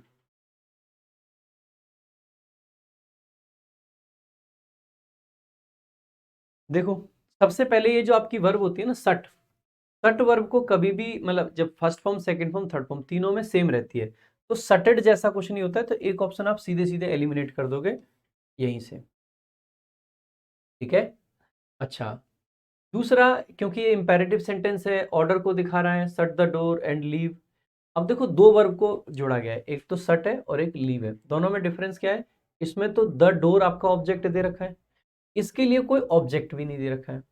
जब ऑब्जेक्ट दे रखा होता है तो उसका पैसिव बनाते टाइम हम आसानी से लेट का प्रयोग कर सकते हैं। शट द डोर को late the door be shut, ये आपका बन जाएगा लेट के हिसाब से। लेकिन लीव को लेट बी लीव तो नहीं कह सकते, लेट बी लेफ्ट भी नहीं कह सकते, यहाँ पे तो हमें ऑब्जेक्ट चाहिए, तो इसका लेट के साथ बन नहीं पाएगा। तो इस जब लेट के साथ नहीं बना पाते तो किससे बनाते हैं, you are ordered, you are advised, you are suggested, ऐसे करके बनाते हैं। तो जो पहला वाला पार्ट है let the door be shut, late the door be shut, late the door be shut, तीनों में सेम है। इसके बाद में एंड आ जाता है। ठीक है, अब इसका जो बनाएंगे तो वो किसके हिसाब से बनाएंगे, ऑर्डर, एडवाइस, सजेशन है क्या वो देख के बनाएंगे। यू बी लेफ्ट नहीं लिख सकते क्योंकि यू आपका सब्जेक्ट है, इसके बाद में बेस फॉर्म नहीं आनी चाहिए। कैसे लगाओगे, कोई मूड तो लग नहीं रखा है यहाँ पे, सब्जेक्टिव मूड। यहाँ पे जो बेस फॉर्म है वो इसलिए लगाइए क्योंकि लेट के बाद में ऑब्जेक्ट आ गया प्लस बी आ गई। यहाँ पे लेट वर्ब है ही नहीं, कंजंक्शन है, सब्जेक्ट है और ये आपकी वर्ब है। अगर लेट वर्ब है ही नहीं तो सी का तो कोई रोल ही नहीं बनता, इसको हटा देंगे क्योंकि बेस फॉर्म नहीं आ सकती है। ठीक है, इसके बाद में आ जाते हैं पहला ऑप्शन और ये वाला। तो लास्ट वाले में और पहले वाले में है क्या, अब देखो यहाँ पे लास्ट वाले में क्या है, लेट बी कर दिया है भाई, लेट के बाद पहले ऑब्जेक्ट आता है फिर आपका वर्ब आती है, तो ये तो उल्टा ही हो गया, ये गलत हो जाता है। ए में देखेंगे तो क्या होगा, लेट द डोर, डोर को क्या करना है, be shut, and you are ordered, और क्या ऑर्डर किया गया, to leave. A option is the correct answer.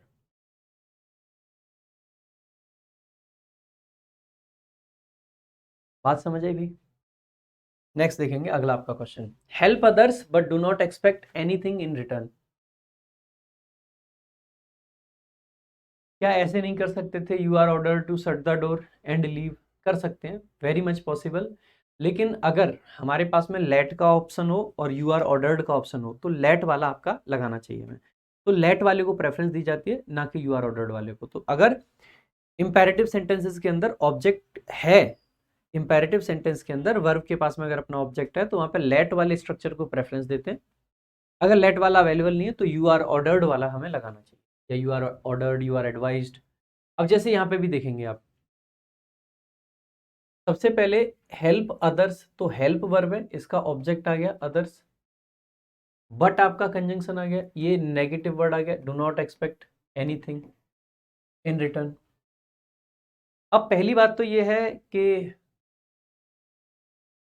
दोनों क्लॉज को बनाना पड़ेगा, पैसिव जनरली कोऑर्डिनेट कंजंक्शन है तो दोनों क्लॉज को बना देना चाहिए हमें, है ना, क्योंकि दोनों ही अपने आप में मेन क्लॉज है, कोई ऐसा तो है नहीं सबऑर्डिनेट क्लॉज है, दोनों ही मेन क्लॉज है तो दोनों को ही बना देना चाहिए।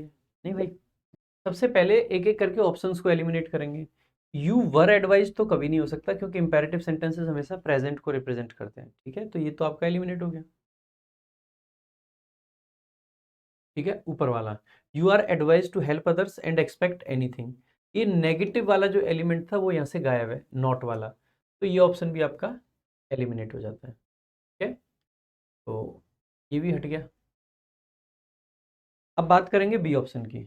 लेट अदर्स बी हेल्प्ड, एकदम सही बात है, कोई दिक्कत की बात नहीं है। लेट अदर्स बी हेल्प्ड, दूसरों की मदद करो, but expect nothing in return, इसको पैसे में नहीं चेंज किया पहली बात।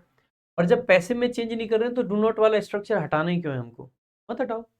ऐसा नहीं है कि ग्रामेटिकली गलत है, ग्रामेटिकली ये सेंटेंस सही है, let others be helped and expect nothing in return, ठीक है, बट लिखना ही क्यों है हमको ऐसे, क्यों जरूरत पड़ रही है कि एक को एक्टिव में दूसरे को पैसिव में लिखें। जैसे मेकिंग वाले में जरूरत पड़ रही थी क्योंकि वहां पर और कोई ऑप्शन बन नहीं पा रहा था उससे बेहतर। अब एक बार डी ऑप्शन को देखते हैं।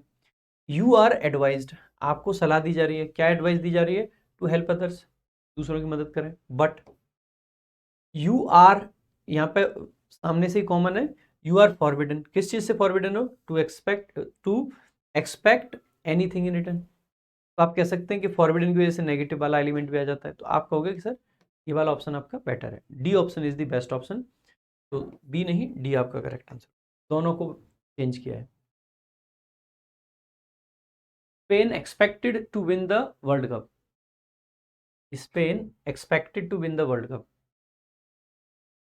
अब आपकी वर्ब क्या है यहाँ पे, एक्सपेक्ट, क्या एक्सपेक्ट किया स्पेन ने, टू विन,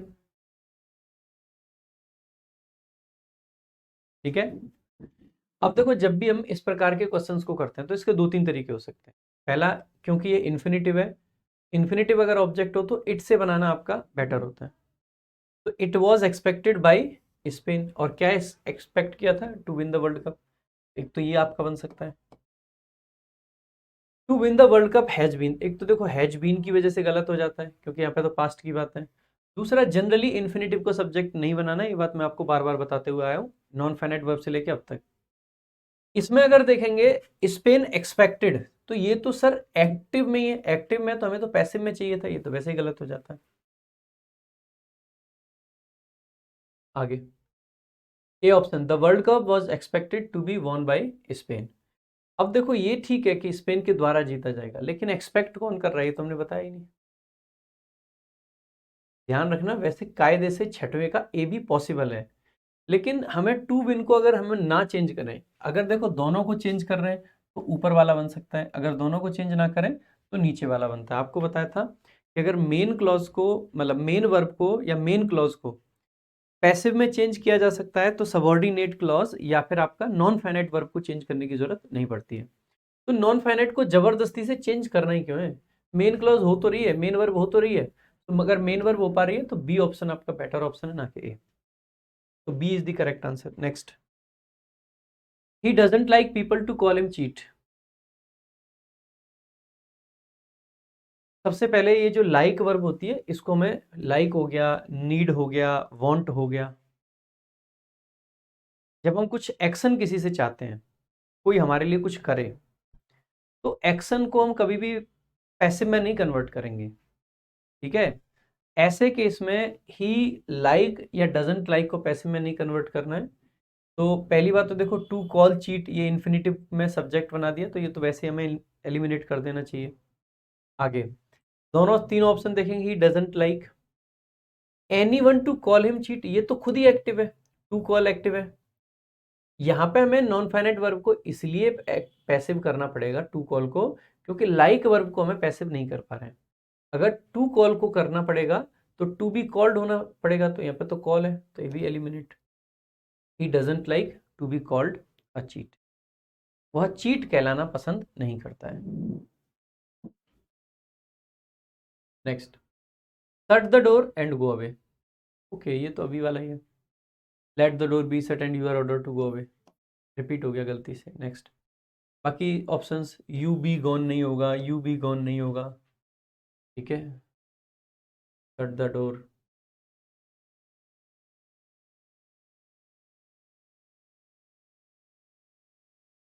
क्वेश्चन नंबर 9 देखेंगे। Your proposal was objected to and everyone laughed at you.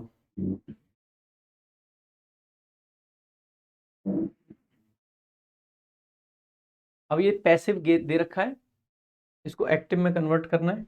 एक क्लॉज पैसिव में, एक एक्टिव में, तो दोनों क्लॉज को चेंज कर सकते हैं। योर प्रपोजल, देखो ये वाली क्लॉज पैसिव में, ये वाली क्लॉज एक्टिव में। अब देखो एक हद तक तो ये डिपेंड करेगा क्वेश्चन में डायरेक्शन क्या आएगी एग्जाम में। अगर एग्जाम में ये आता है कि भाई इसको एक्टिव में चेंज करो, तो पैसिव वाले को एक्टिव में कर दो, एक्टिव वाले को एक्टिव में रहने दो। अगर एग्जाम में डायरेक्शन ये आती है कि इसको पैसिव में बदलो, तो पैसिव वाले को पैसिव रहने दो, एक्टिव वाले को भी पैसिव कर दो। और अगर डायरेक्शन ये आती है कि भाई इसका वॉइस चेंज करो, चेंज द वॉइस, तो एक्टिव वाले को जनरली पैसिव कर दो और पैसिव वाले को एक्टिव कर दो।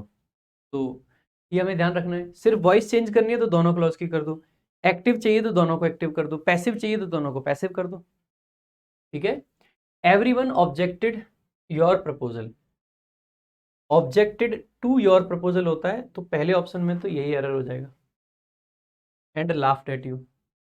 Everyone objected to your proposal and you were laughed at. अब जैसे ही आप देखोगे ना, ये वाला वो ऑप्शन है जिसमें दोनों क्लॉज को चेंज कर दिया, जो पैसिव में थी उसको एक्टिव कर दिया और जो एक्टिव था उसको पैसिव कर दिया। ठीक है, सो ये बोथ चेंज वाला ऑप्शन बन रहा है। ठीक है। थर्ड देखेंगे, everyone objected to and laughed at you and your proposal. अब देखो यहाँ गड़बड़ क्या होगी, ऑब्जेक्टेड टू योर प्रपोजल होना चाहिए था यहाँ पे, और लाफ्ड एट यू होना चाहिए था, तो ये वाला पार्ट यहाँ जाता तो सही होता। अब ये गलत हो जाता है,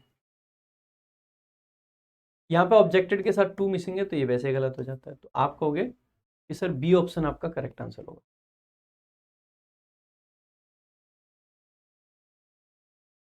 one could see her lying on the flower beds,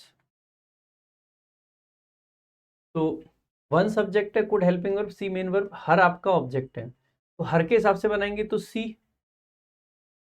could see है तो कुड बी सीन हो जाएगा, तो कुड सी तो गलत है, could be seen, could be lying गलत हो जाएगा। यहाँ तो फ्लावर बेड्स था, C could be seen lying on flower beds, C option. My teacher gave me a journal to read. अब देखो दो ऑब्जेक्ट हैं, एक तो मी है और एक अ जर्नल है, दोनों ऑप्शन है। I was given a journal by my teacher to be read. अब देखो टू बी रेड लिखें या टू रीड लिखें, ये भी एक चॉइस आएगी हमारे पास। दूसरा ऑप्शन देखते हैं एक बार, a journal to read was given to me by my teacher, गलत तो ये भी नहीं है। A journal was given to me was, देखो अब देखो ऑप्शंस को अगर एलिमिनेट करना है तो गिवन टू होना चाहिए। अगर इनडायरेक्ट ऑब्जेक्ट इधर रह जाता है तो उससे पहले टू लगाते हैं, ये आपको मैंने बताया था कि अगर डायरेक्ट ऑब्जेक्ट से पैसिव बना दिया है तो मी के पहले टू लगाना ही पड़ेगा। ठीक है, तो यहाँ पे टू नहीं है इसलिए ये ऑप्शन आपका गलत हो जाता है। ठीक है, आगे देखो, आई वॉज गिवन अ जर्नल, मुझे दिया गया था, क्या दिया गया था, एक जर्नल दिया गया था। क्यों दिया गया था, तो आप कहोगे किसके द्वारा दिया गया था, तो बाई माई टीचर। क्यों दिया गया था, तो रीड करने के लिए। अब एक बार बी ऑप्शन पे आते हैं, पहले बी ऑप्शन को कैसे एलिमिनेट कर सकते हैं। इस जर्नल के साथ में टू रीड हमें नहीं लिखना चाहिए। I was given a journal, why, ये जो टू रीड है, ये जो टू रीड है ये जर्नल को डिफाइन नहीं कर रहा है, ये तो पर्पज बता रहा है, ये तो पर्पज इन्फिनिटिव है, और पर्पज हम किसका बता रहे हैं, give. My teacher give me, क्या दिया वो एक अलग बात है, लेकिन क्यों दिया, क्यों दिया, पढ़ने के लिए। तो it is your purpose, purpose infinitive को हम आगे नहीं लेके आएंगे, तो सब्जेक्ट के साथ लाने का कोई सेंस नहीं बनता है। तो B option is also eliminated, B option भी आपका एलिमिनेट हो जाता है। Now you are left with just two options, option A and option D. अब इन दोनों को अगर आप कंपेयर करते हैं तो देखो डिफरेंस देखना, यहाँ तक एकदम सही चल रहा है सब, बाई माई टीचर तक सही चल रहा है, यहाँ पे टू बी रेड है और यहाँ पे टू रीड है। अब हमें यही देखना है कि हमें क्या लगाना चाहिए।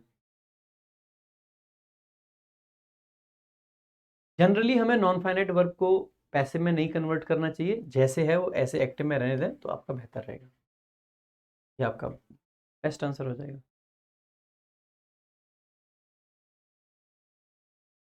I was given a general to physically challenged people should not be laughed at by the public. अब देखो पैसिव में दिया हुआ है should not be laughed at, active में लेके आएंगे तो हम कह सकते हैं बाई द पब्लिक, तो द पब्लिक सब्जेक्ट बनेगा, तो the public the public the public, यहाँ पे सेल है गलत, यहाँ पे विल है गलत, यहाँ पे तो फिजिकली चैलेंज्ड है। Option D is the correct answer, quite simple.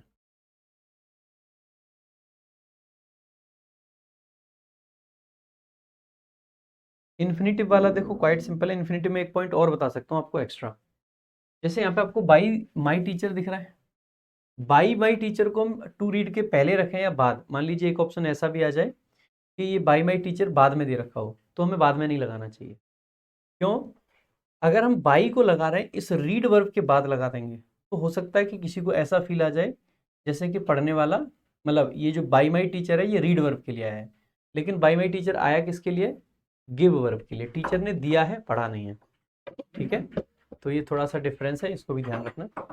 और आपको ये देखना है कि इन्फिनेटिव काम क्या कर रहा है, पर्पस बताता है इन्फिनेटिव। यहाँ पे पर्पस बता रहा है तो उसको सब्जेक्ट के साथ लाने का लॉजिक नहीं बनता, ये गलत हो जाएगा। दूसरा, इन क्या ऐसा हुआ है कि भाई हमने इन्फिनेटिव के ऑब्जेक्ट से या किसी चीज से छेड़छाड़ की है कि भाई इसके ऑब्जेक्ट को उठा के आगे रख दिया? नहीं। जब इसके स्ट्रक्चर से छेड़छाड़ी नहीं करी तो इसको पैसे में क्यों कन्वर्ट करेंगे? जैसे है वैसे रहने दीजिए। ठीक है, तो इस चीज का ध्यान देंगे। क्यों हमने इस इन्फिनेटिव को क्यों हमने पैसिव में चेंज नहीं किया? पैसिव में चेंज इसलिए करते हैं, जैसे देखो गिव वर्ब को पैसिव में इसलिए चेंज किया क्योंकि मी ऑब्जेक्ट को हमने सब्जेक्ट बना दिया है। लेकिन यहाँ पे रीड वर्ब को थोड़ी ना हमने डिस्टर्ब किया, रीड को डिस्टर्ब ही नहीं किया, तो फिर इसको चेंज क्यों करेंगे हम?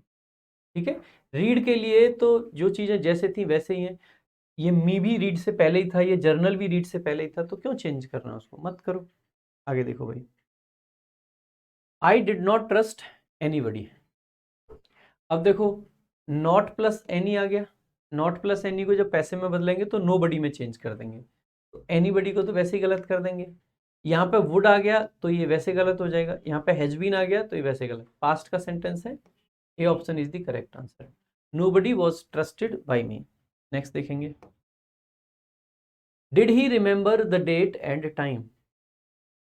अब देखो वर्ब आपकी क्या है? रिमेंबर। रिमेंबर का ऑब्जेक्ट है द डेट एंड टाइम, तो ये डिड आपकी हेल्पिंग वर्ब है, यानी कि सेंटेंस आपका पास्ट का इंडेफिनिट टेंस है। इंडेफिनिट टेंस अगर है तो देखो एक तो ये आर वाला गलत हो जाता है, क्योंकि पैसिव में डू डज डिड तो आते नहीं, तो ये गलत हो जाता है। वॉज वर आता है ना पैसिव में, तो वॉज वर वाला आ गया।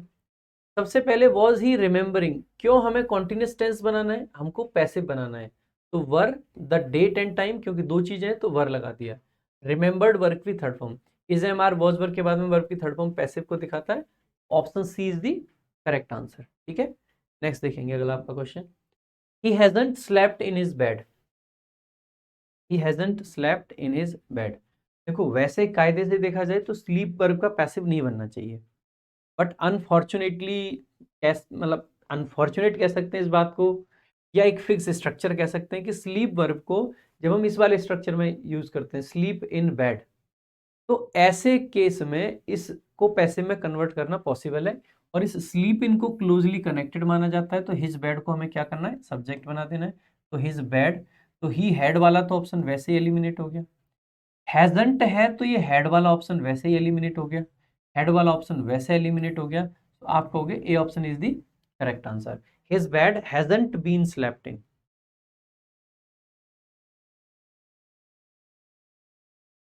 नेक्स्ट देखेंगे अगला आपका question, many a person has been saved from the man eaters by these hunters. जैसे आप देखते हैं हैज बीन सेव्ड है, दैट मीन्स आपका पैसिव है। पैसिव है तो एक्टिव में आना पड़ेगा, एक्टिव में आना पड़ेगा, तो हैज बीन है तो प्रेजेंट का परफेक्ट है, ये तो विल है। ये सेव आपका प्रेजेंट इंडेफिनिट, सेव्ड आपका पास्ट इंडेफिनिट, तो जस्ट आपको वर्ब की फॉर्म देखनी है और आपका आंसर करेक्ट हो जाएगा। These hunters have saved many a person from the man eaters. अगला जो आपका क्वेश्चन है, question number 17, you will have to pull down this skyscraper as you have not complied with the town planning regulations. जैसे ही आप देखते हैं, सबसे पहले विल हैव टू दे रखा है आपका हेल्पिंग वर्ब के तौर पे, है ना, तो फिर पुल डाउन आपका आ रखा है स्काई स्क्रैपर, एज कंजंक्शन है। दूसरी क्लॉज भी है, यहाँ पे भी यू सब्जेक्ट है, और हैव नॉट कंप्लाइड विथ है, और किस चीज से? The town planning regulations. तो दो क्लॉज हैं जनरली। अगर फिर से बता रहा हूं, अगर क्वेश्चन ये आता है कि क्लॉज मतलब वॉइस चेंज करो, दोनों की चेंज कर देनी चाहिए, है ना। देखो एक बार,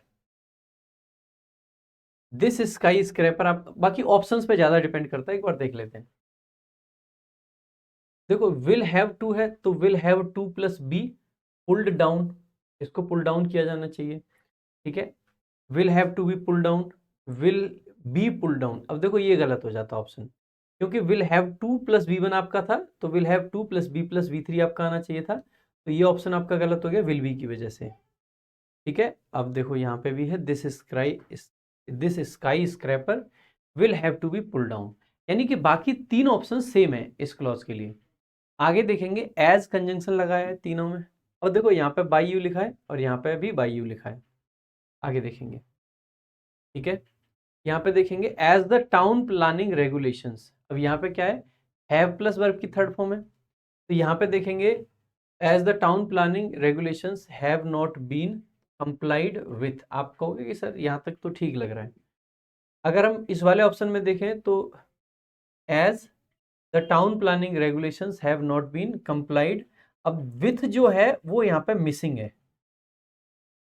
भाई कभी भी प्रीपोजिशंस को मिस नहीं करना है, जब हम एक्टिव से और पैसिव में जाएंगे तो प्रीपोजिशंस को मिस नहीं करेंगे, तो यहाँ पे विथ है, यहाँ पे मिसिंग है, इसीलिए आप कहोगे कि सर बी ऑप्शन भी आपका एलिमिनेट हो जाता है।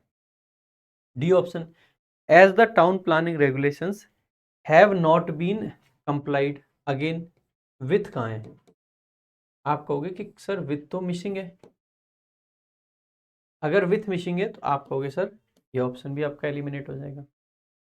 तो कौन सा ऑप्शन बचा, फर्स्ट वाला, ये आपका करेक्ट आंसर है।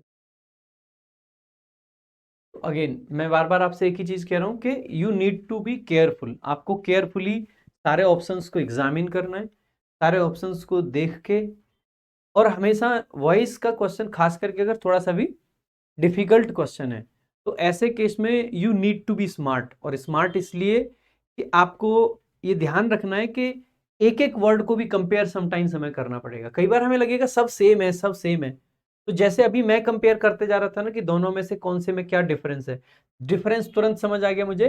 अब देखो ये जो बाई वाली चीजें हैं ना, इनको जनरली सबसे लास्ट में कंपेयर करना चाहिए कि बाई लग रहा है या नहीं लग रहा है, because it is subjective. By लगा हुआ है या नहीं लगा हुआ है, ये कई बार हो सकता है लगा भी दें और कई बार हो सकता है ना भी लगाएं, दोनों तरीके से आपका चल जाता है, ठीक है। तो बाई वाली चीजों को सबसे लास्ट में आपको चेक करना है कि बाई वाला है या नहीं है, that is the last option, ठीक है। लेकिन उससे पहले आपको ग्रामेटिकल चीजें, मतलब ये जो बाई वाला है ना, इसको हटाने या लगाने से सेंटेंस ग्रामेटिकली करेक्ट या इनकरेक्ट सामान्यतः नहीं होता है, लेकिन पहले हमें ये देखना है कि जो बाकी की चीजें सेंटेंस के अंदर यूज की गई हैं उनको ग्रामेटिकली सही तरीके से यूज किया गया है, या उनमें से तो कुछ ऐसा नहीं है जो अनग्रामेटिकल हो जाए आपका। तो जैसे ही आप देखते हैं ना कि जो कंप्लाई आपकी वर्ब होती है, कंप्लाई वर्ब के साथ में फिक्स्ड प्रेपोजिशन है, विथ आता ही है, आपको बताया था ना, कंप्लाई विथ, अबाइड बाय, ठीक है, फॉलो के साथ नो प्रेपोजिशन, ठीक है। तो ये आपकी हैं, तो इनको ध्यान रखना होता है, फिक्स्ड प्रेपोजिशन है। यहाँ पे भी विथ मिसिंग था तो ये भी गलत हो गया, यहाँ पे भी विथ मिसिंग था तो ये भी गलत हो गया, ठीक है। तो ये आपका बहुत इंपॉर्टेंट पॉइंट है, ठीक है। सो नेक्स्ट देखेंगे, अगला आपका क्वेश्चन है, चलो आ जाइए क्वेश्चन पे। I am not going to tolerate this nonsense anymore. सबसे पहले I am not going to, ये आपका देखो, बी गोइंग टू आपका एक फ्रेजल मॉडल होता है। I am going two by a car, इसका मतलब ये नहीं है कि लो जी मैं दौड़ दौड़ के जा रहा हूँ या चल चल के जा रहा हूँ। I am going two by a car का मतलब होता है कि मैं एक कार खरीदने वाला हूँ, ठीक है। तो ये विल का सेंस देता है, मैंने आपको ये समझाया था मॉडल्स में। तो ये पूरा का पूरा आपका फ्रेजल मॉडल हो गया एक तरीके से, तो इस पूरे को चेंज करना पड़ेगा, यानी कि टू के साथ बी लगाना पड़ेगा। और क्या टॉलरेट करने की बात कर रहे हैं, दिस नॉनसेंस, तो दिस नॉनसेंस को सब्जेक्ट बनाना पड़ेगा, तो दिस नॉनसेंस इज आ गया, नॉट आ गया, यहाँ पे बीइंग गलत लगा दिया, बीइंग का कोई सेंस ही नहीं बनता यहाँ पे, क्योंकि हमें पैसिव किसको बनाना है, टॉलरेट वर्ब को, ना कि गोइंग को, इसीलिए ये दोनों ऑप्शन आपके एलिमिनेट हो जाते हैं। ये तो पहले ही एलिमिनेटेड है, टॉलरेट को ही सब्जेक्ट बना दिया है, तो option A is the correct answer. This nonsense is not going to be tolerated by me anymore. ठीक है, नेक्स्ट। अब देखो यहाँ पे एनी को और नॉट को मिलाया क्यों नहीं, क्योंकि एक्टिव में भी नॉट के बाद एनी था, पैसिव में भी नॉट के बाद एनी है, तो कोई दिक्कत की बात ही नहीं है। ठीक है, नेक्स्ट देखेंगे अगला आपका question. The boys were being laughed at by मी।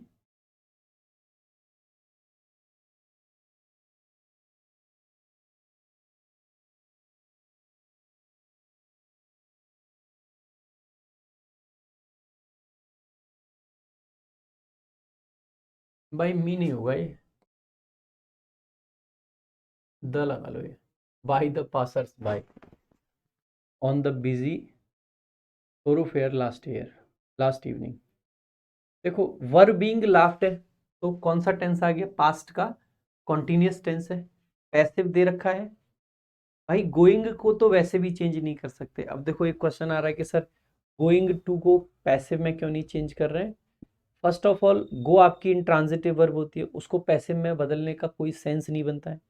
दूसरा वैसे भी ये जो गोइंग टू होता है, गोइंग टू प्लस V1, ये तो आपका क्या है, एक फ्रेजल मॉडल है, एक मॉडल ही तो होता है ये भी, तो इसको तो वैसे ही नहीं चेंज करेंगे। ठीक है, सो गोइंग टू को पैसिव में चेंज करने का कोई सेंस नहीं बनता है। फर्स्ट ऑफ ऑल गो को अगर आप वर्ब भी मान लो, मान लीजिए आपसे गलती हो गई और आपने उसको मॉडल ना समझ के वर्ब मान लिया, वर्ब भी मान लो तो भी तो गो का पैसिव नहीं बनेगा, फिर भी तो इन्फिनेटिव का बनाना पड़ेगा, क्योंकि गो तो इंट्रांजिटिव वर्ब है। ठीक है, आइए तो पास्ट का कॉन्टिन्यूस टेंस है, यहाँ पे देखो लाफ्ड है, ये तो पास्ट का इंडेफिनिट हो जाएगा। वर लाफिंग पास्ट कॉन्टिन्यूस है, वर लाफिंग पास्ट कॉन्टिन्यूस है, नन ऑफ द एबव भी है। ओके, अब जब नन ऑफ द एबव आ जाता है ना, फिर तो पूरा सेंटेंस को कन्वर्ट ही करना पड़ेगा, जस्ट एलिमिनेट करके काम नहीं चलेगा, है ना। यहाँ पे तो देखो बाई के बाद में क्या है, द पासर्स बाई, का मतलब है बॉयज वाला ऑप्शन तो आपने वैसे ही एलिमिनेट कर दिया। तो देखो ये बाई के बाद में था तो इसको सब्जेक्ट बना दिया।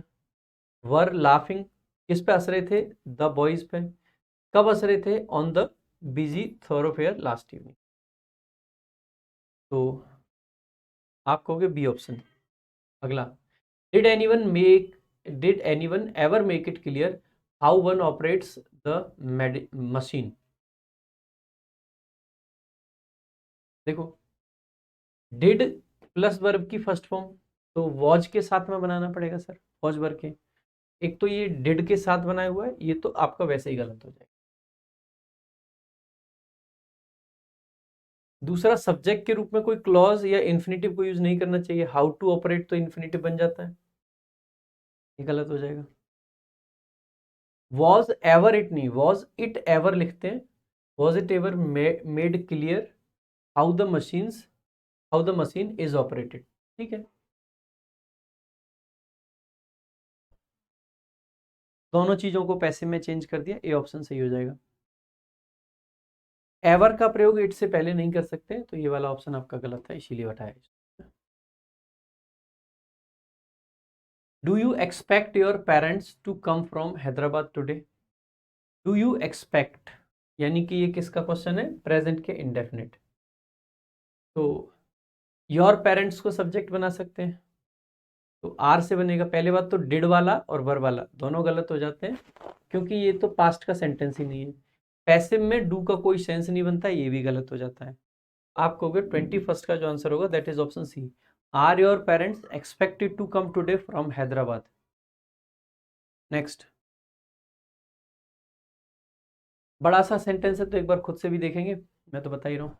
A fortnight after he was convicted for the rape and murder of his classmate, the Delhi High Court sentenced him to death on Monday.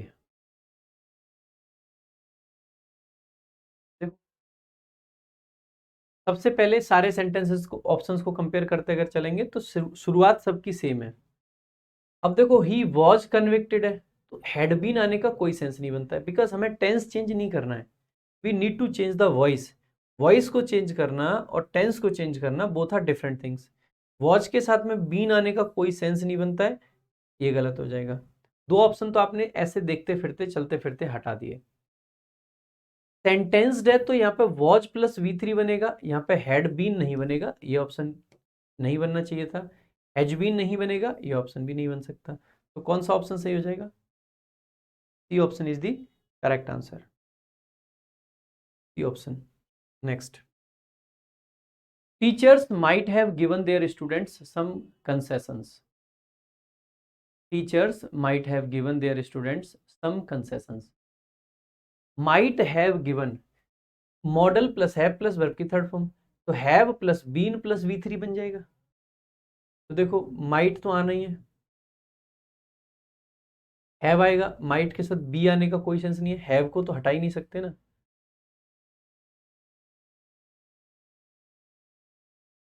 अच्छा, यहाँ तो हैव है, ठीक है, तो इसमें हैव तो है लेकिन बीन गायब है, इसलिए ये भी गलत हो जाएगा। Last option, students might have been given some concessions by their teachers. अब आप में से कुछ बच्चों का डाउट होगा कि सर ये देयर यहाँ से कहाँ चला गया। देयर जो है, देखो टीचर्स को शुरू में लिखा था तो टीचर्स के साथ कुछ नहीं लगाया था। अब स्टूडेंट्स को शुरू में लिख दिया तो स्टूडेंट्स के साथ लगाने की जरूरत नहीं है, सिंपल सी बात है। Next, you should not offer meat to vegetarians. अब जैसे ही आप देखोगे यू शुड नॉट ऑफर, क्या ऑफर नहीं करना है? मीट, तो मीट को सब्जेक्ट बनाएंगे, ठीक है, या वेजिटेरियंस को भी बना सकते हैं, दोनों से बना सकते हैं। तो एक तो ऐसे बन सकता है meat should not be offered, यहाँ पे नॉट नहीं है, अगर नॉट होता तो अच्छा नॉन वेजिटेरियन नहीं होना चाहिए, वेजिटेरियन होना चाहिए, ऐसे भी गलत हो जाएगा, ठीक है। आगे, यू शुड ऑफर, ये तो एक्टिव है, पैसिव तो है ही नहीं, ये वैसे ही गलत हो जाता है। आगे, वेजिटेरियंस शुड नॉट ऑफर, ये तो एक्टिव है, एक्टिव है तो वैसे ही गलत हो जाता है। तो vegetarians should not be offered meat, या ऐसे भी कर सकते हैं इसको, meat should not be offered to vegetarians. दोनों तरीके से पॉसिबल है, क्योंकि एक ही ऑप्शन है तो कोई दिक्कत ही नहीं है। You must write of all those bad dates, तो आपका मस्ट प्लस राइट ऑफ आपका बन रखा है, तो मस्ट भी रिटर्न ऑफ हो जाएगा इसका, ये कुड भी कर दिया है, यहाँ पे तो राइट ऑफ के साथ में कुछ है ही नहीं, helping verb, must be written off, must be written off. अब you must be written off कहना चाहते हैं, नहीं, all those bad debts must be written off by you. B option is the correct answer. I don't like people telling me what to do.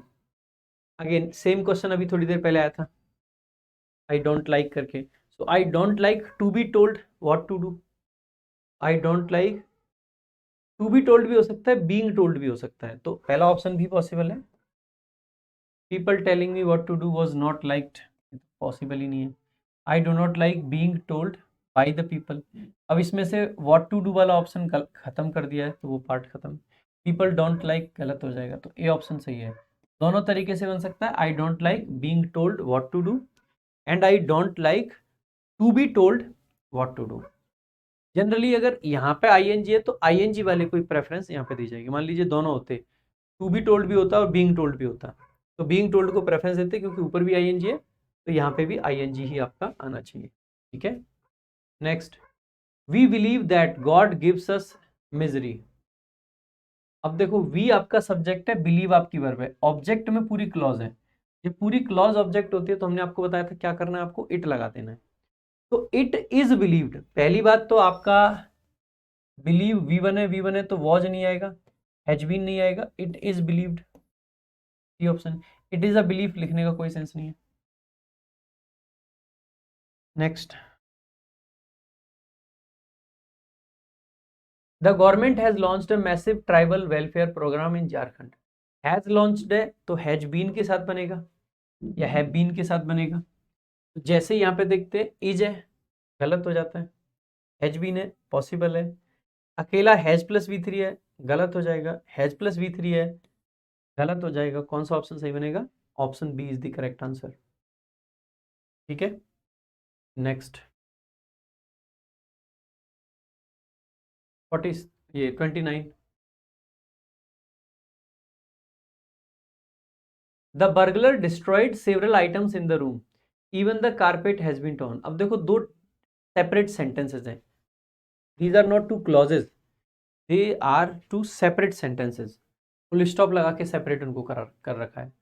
देखते हैं एक बार, destroyed वाले को अगर करेंगे तो ये तो V2 है, V2 है तो वॉज वर प्लस V3 से बनेगा, यहाँ पे वॉज वर नहीं है, were destroyed possible have been possible नहीं है, बीइंग डिस्ट्रॉयड, बर्गलर को थोड़ी डिस्ट्रॉय किया गया है, गलत हो जाएगा। तो अगर ऑप्शन एलिमिनेशन से जाओगे तो easily you could say be option, several items in the room were destroyed by the burglar, he has even torn the carpet. इसको एक्टिव से पैसिव में कर, मतलब पैसिव से एक्टिव कर दिया है, इसको एक्टिव से पैसिव कर दिया है, तो दोनों क्लॉजेस को चेंज कर दिया गया है। One must keep once promises, must keep है तो मस्ट बी कैप्ड बनेगा, तो आर तो नहीं बनेगा, वर भी नहीं बनेगा, मस्ट भी है और मस्ट कैप्ड है, मस्ट के बाद तो V1 आता है, D option. Please shut the door and go to sleep, please shut the door and go to sleep. अब देखो यहाँ पे प्लीज है, इससे पहले भी था shut the door and leave, उसमें ऑर्डर था, ये प्लीज है तो रिक्वेस्ट है, ठीक है। So let the door be shut and you be asleep, ऐसे नहीं कह सकते। यू आर रिक्वेस्टेड क्योंकि प्लीज लगा रखा है, to shut the door and go to sleep कहोगे, एकदम परफेक्ट है। यू आर रिक्वेस्टेड, इसमें रिक्वेस्ट का एलिमेंट गायब है। The door is to be shut, to be shut लिखने का तो कोई सेंस ही नहीं बनेगा यहाँ पे, ठीक है। लेट से होता तो बात भी चलती। पीपल कॉल हिम अ फूल, लोग उसको मूर्ख बोलते हैं, वाई, ऐसा क्यों है। ही हैज बीन कॉल्ड, मतलब अच्छा वाई वगैरह नहीं दे रखा है, इसका पैसे पूछा है जस्ट, ठीक है। तो हिम आपका ऑब्जेक्ट है, ऑब्जेक्ट से बनाएंगे तो ही से बनेगा, तो द पीपल से नहीं बनेगा, वी ऑल पीपल से नहीं बनेगा। कॉल है यानी V1 है तो इज कॉल्ड से बन जाएगा, तो B option, he is called a fool, has been से नहीं बनेगा। We have decided to open a new branch, हमने डिसाइड किया है कि एक नई ब्रांच ओपन करेंगे, तो हैव डिसाइडेड है सर, तो हैव बीन डिसाइडेड से बनेगा या हैज बीन डिसाइडेड से। ये देखो वॉज डिसाइडेड है, गलत हो जाएगा। हैज बीन है पॉसिबल है, हैज बीन है पॉसिबल है, मे बी है, गलत हो जाएगा। यहाँ पे इन्फिनेटिव को सब्जेक्ट माना है और यहाँ पे आपका इट को सब्जेक्ट माना है, और आपको क्या सिखाया गया है मेरे द्वारा कि इन्फिनेटिव को सब्जेक्ट ना बना के हम इट को सब्जेक्ट बनाना प्रेफर करते हैं। C option is the correct answer. Print the wind, sorry paint the windows, not print, paint the windows. देखो एक तो let the windows be painted, ऐसे भी बना देते हैं windows should be painted, let be नहीं लिखेंगे ये तो गलत हो जाएगा, विंडोज आर लेट नहीं लिखेंगे। अब देखो मैंने आपको बताया था कि अगर वर्ब का ऑब्जेक्ट दे रखा हो तो बेस्ट स्ट्रक्चर क्या है, लेट वाला, B option is the correct answer. Question number 35, the traitors should be shot dead, should be shot dead है, इसका मतलब है शुड प्लस V1 से बनेगा, लेकिन आपको सब्जेक्ट चाहिए जो कि यहाँ पे बाई के साथ में कुछ लगाया होगा, बाई प्लस डूअर, तो ये जो डूअर है यही सब्जेक्ट बनेगा जो कि अज्यूम्ड है। अब अज्यूम दे कर रखा है चार ऑप्शन में तो कोई दिक्कत ही नहीं है, शुड प्लस V1 से बनेगा तो ये तो सेल के साथ है, ये शॉर्ट है, इसमें शुड है ही नहीं, यहाँ पे शुड हैव कर दिया है, सी ऑप्शन करेक्ट आंसर हो जाएगा। 35 का 36 number question, one can not expect children to understand these problems. देखो children can not be expected to understand these problems. देखो पहली बात तो बाई वन लिखने की कभी जरूरत नहीं पड़ती क्योंकि एक जेनेरिक प्रोनाउन है, तो इसको तो हटा देंगे। अच्छा यहाँ पे कैन नॉट एक्सपेक्ट है तो कैन नॉट बी एक्सपेक्टेड बनेगा, तो can not be expected, can not be expected, children to understand these problems can not be expected, ये तो सारा सब्जेक्ट में ही लेंगे तो ये तो गलत ही हो जाएगा, ठीक है। तो ये यहाँ पे इन्फिनेटिव को सब्जेक्ट बनाया है जो कि मैं आपको बार बार कह रहा हूँ कि इसको अवॉइड करना होता है हमें, children can not be expected, to be understood. अब देखो इन नॉन फाइनाइट वर्ब को आपको पैसे बनाने की जरूरत ही नहीं है, क्योंकि नॉन फाइनाइट का जो ऑब्जेक्ट है दीज प्रॉब्लम्स, क्या इसको हम आगे लेके जा रहे हैं? आप कहोगे नहीं, ये तो अंडरस्टैंड के बाद ही लिख रखा है। अगर इस ऑब्जेक्ट से छेड़छाड़ नहीं है तो इसके स्ट्रक्चर से क्यों? भाई हम पैसिव वॉइस में इसीलिए बदलते हैं क्योंकि जो ऑब्जेक्ट होता है उसको सब्जेक्ट बना देते हैं। अब इसका अंडरस्टैंड का ऑब्जेक्ट क्या है? These problems. अगर दीज प्रॉब्लम्स को हम आगे ले जाएंगे तो अंडरस्टैंड वर्ब को पैसिव में लिखना चाहिए, अदरवाइज तो पॉसिबल ही नहीं है। बेटा सेल को पैसिव वॉइस में शुड नहीं किया जाता है कभी भी, सेल को शुड किया जाता है नरेशन में। नरेशन और पैसिव वॉइस को मिक्स मत कीजिए प्लीज। ठीक है, तो ये वाला भी एलिमिनेट हो जाता है आपका इस वजह से, है ना। तो ए ऑप्शन आपका करेक्ट आंसर हो जाएगा। Next, why did she break the garden wall. जैसे ही आप देखते हैं ना, डिड प्लस वर्ब की फर्स्ट फॉर्म है, डिड प्लस बी बने दैट मीन्स वॉच के साथ बन जाएगा, वॉच वर्ब के। सबसे पहले तो क्वेश्चन वर्ड सबसे पहले आ गया, फिर आपकी हेल्पिंग वर्ब आनी चाहिए। यहाँ पे हेड है, यहाँ पे गार्डन है, यहाँ पे विल है। तीनों ऑप्शन ऐसे ही एलिमिनेट हो जाते हैं। अगर ऐसे एलिमिनेट हो जाते हैं तो option C. Question number 38, he was refused admittance. Okay, ये तो अभी करा ही दिया था, वहां पे एक्टिव से पैसिव करवाया था, हम पैसिव से एक्टिव करवा रहे हैं।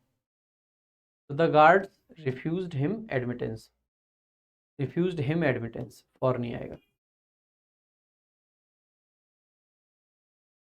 गलती से क्वेश्चन डल गया होगा दोबारा।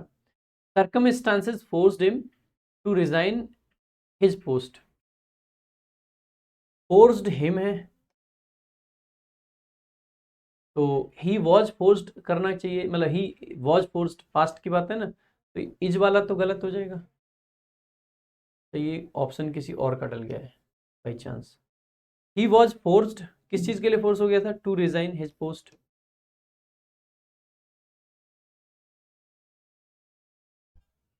वैसे रिजाइन फ्रॉम हिज पोस्ट जल्दी ज्यादा सही रहता है।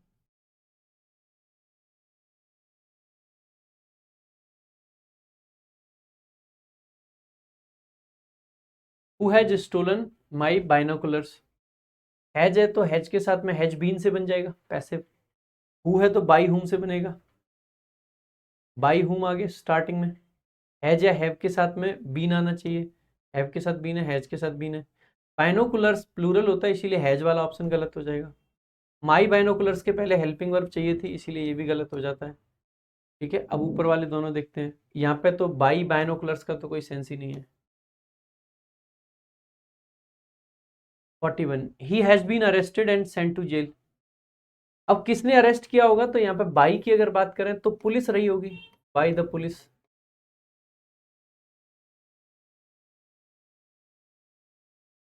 It is quite obvious, police रहा होगा यहाँ पे सब्जेक्ट आपका, है ना।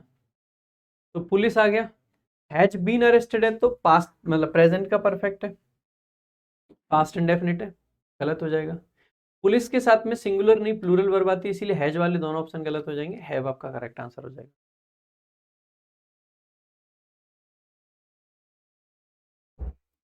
ठीक है, next, Anna and his team hope to fight corruption with Jan Lokpal will. अब देखो होप, होप आपकी वर्ब है और इसका ऑब्जेक्ट है टू फाइट, यानी इन्फिनेटिव आपका अगर ऑब्जेक्ट है तो किससे बनाते हैं? इट से बनाते हैं। तो इट इज होप्ड, क्योंकि आपका इंडेफिनिट टेंस है यहाँ पे, प्रेजेंट का इंडेफिनिट, तो इट इज होप्ड है। अब तीनों में तो टू फाइट ही बना दिया। यहाँ पे देखो वॉज की वजह से गलत हो जाएगा, इज बीन की वजह से गलत हो जाएगा, इज बीइंग की वजह से गलत हो जाएगा। तो it is hoped by Anna and his team that they would fight corruption by Jan Lokpal will. अब ये सारे तो वैसे ही गलत हो जाते हैं। अब आप कहोगे कि सर ओरिजिनली तो टू प्लस वी वन था, इसको दे वुड फाइट में कैसे कन्वर्ट कर दिया?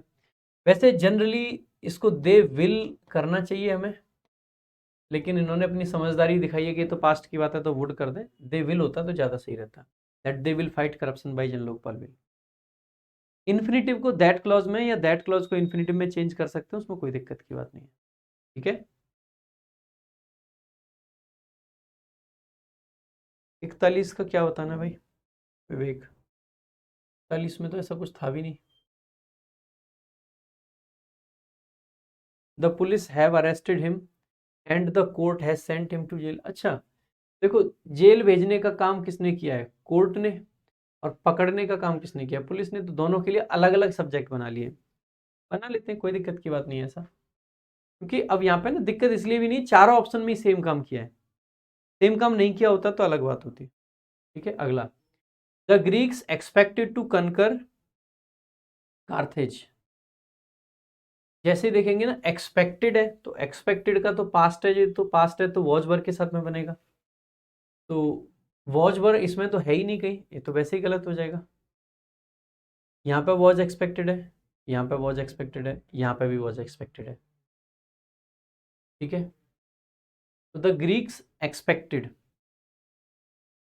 अब इसको पैसे में बनाना है, तो यहाँ पे तो देखो इन्फिनेटिव को सब्जेक्ट बना दिया, और आपको बार बार एक ही बात बता रहा हूँ कि जनरली इन्फिनेटिव को सब्जेक्ट नहीं बनाते, इट को बनाते हैं। इट वॉज एक्सपेक्टेड, किसके द्वारा एक्सपेक्ट किया जा रहा था? By the Greeks. और क्या एक्सपेक्ट किया जा रहा था? To conquer Carthage. ठीक है, यहाँ पे क्या किया है? कार्थेज को सब्जेक्ट बना दिया। Carthage was expected to be conquered by the Greeks. अब हम ये नहीं कह सकते कि कनकर ग्रीक कर रहे हैं या एक्सपेक्ट ग्रीक कर रहे हैं। यहाँ पे सेंटेंस जो ओरिजिनल सेंटेंस है इसके हिसाब से अगर देखा जाए तो एक्सपेक्ट कौन कर रहा है? ग्रीक्स। कनकर भी कौन करेगा? ग्रीक्स। ये भी बन सकता है, लेकिन बेटर आंसर आपका हमेशा इट वाले को प्रेफरेंस देंगे। It is also possible, but यहाँ पे थोड़ा सा एक जो अदर एलिमेंट है जिसकी वजह से इसको प्रेफर नहीं कर रहे हैं, हो सकता है यहाँ पे बाई पीपल लिख रखा हो जो कि हिडन है। ठीक है, तो जनरली इसलिए इसको प्रेफर नहीं करते। बी ऑप्शन बेस्ट आंसर है। Next, strong anti corruption law is liked by neither the central government nor the state governments. Is liked है यानी कि प्रेजेंट का मतलब इंडेफिनिट टेंस है। प्रेजेंट इंडेफिनिट है तो सबसे पहले टेंस ही देखो। देखो यहाँ पे तो लाइक्ड है, लाइक्ड है तो गलत हो जाएगा। यहाँ पे आर लाइकिंग है, कॉन्टिन्यूस टेंस है तो गलत हो जाएगा। ठीक है, एक बार क्लास चल रही, आर लाइकिंग है तो भी गलत हो जाएगा। और क्योंकि यहाँ पे देखो प्लूरल है, प्लूरल है तो लाइक्स नहीं, आपका प्लूरल वर्ब लाइक होना चाहिए। नीदर नॉर से जब दो सब्जेक्ट जोड़े जाते हैं तो वर्ब नियरेस्ट सब्जेक्ट के मतलब पास वाले सब्जेक्ट के हिसाब से आती है। यहाँ पे पास वाला गवर्नमेंट से, गवर्नमेंट से तो लाइक्स नहीं, लाइक होना चाहिए। Let not his insulting words be minded. Be minded है और नेगेटिव सेंटेंस है नॉट के साथ, तो don't mind his insulting words. Simple. Don't insult him तो नहीं होगा, डोंट माइंड हिज इंसल्टिंग। अच्छा डू है, डोंट नहीं है, इसलिए भी गलत हो जाएगा, नेगेटिव ही नहीं है इसमें, तो डोंट बी इंसल्टेड ऐसा, ये तो पैसे भी रह जाएगा। ठीक है, तो भाई ये थे आपके 45 क्वेश्चंस। ज़्यादातर क्वेश्चंस अच्छे थे, इससे और अच्छे क्वेश्चंस बनना पॉसिबल नहीं है एग्जाम में, मतलब इम्पॉसिबल है वो, इससे बाहर कुछ नहीं आएगा, ये मैं चैलेंज दे सकता हूँ। ठीक है, so this is all for today. Thank you so much. जय हिंद, जय भारत।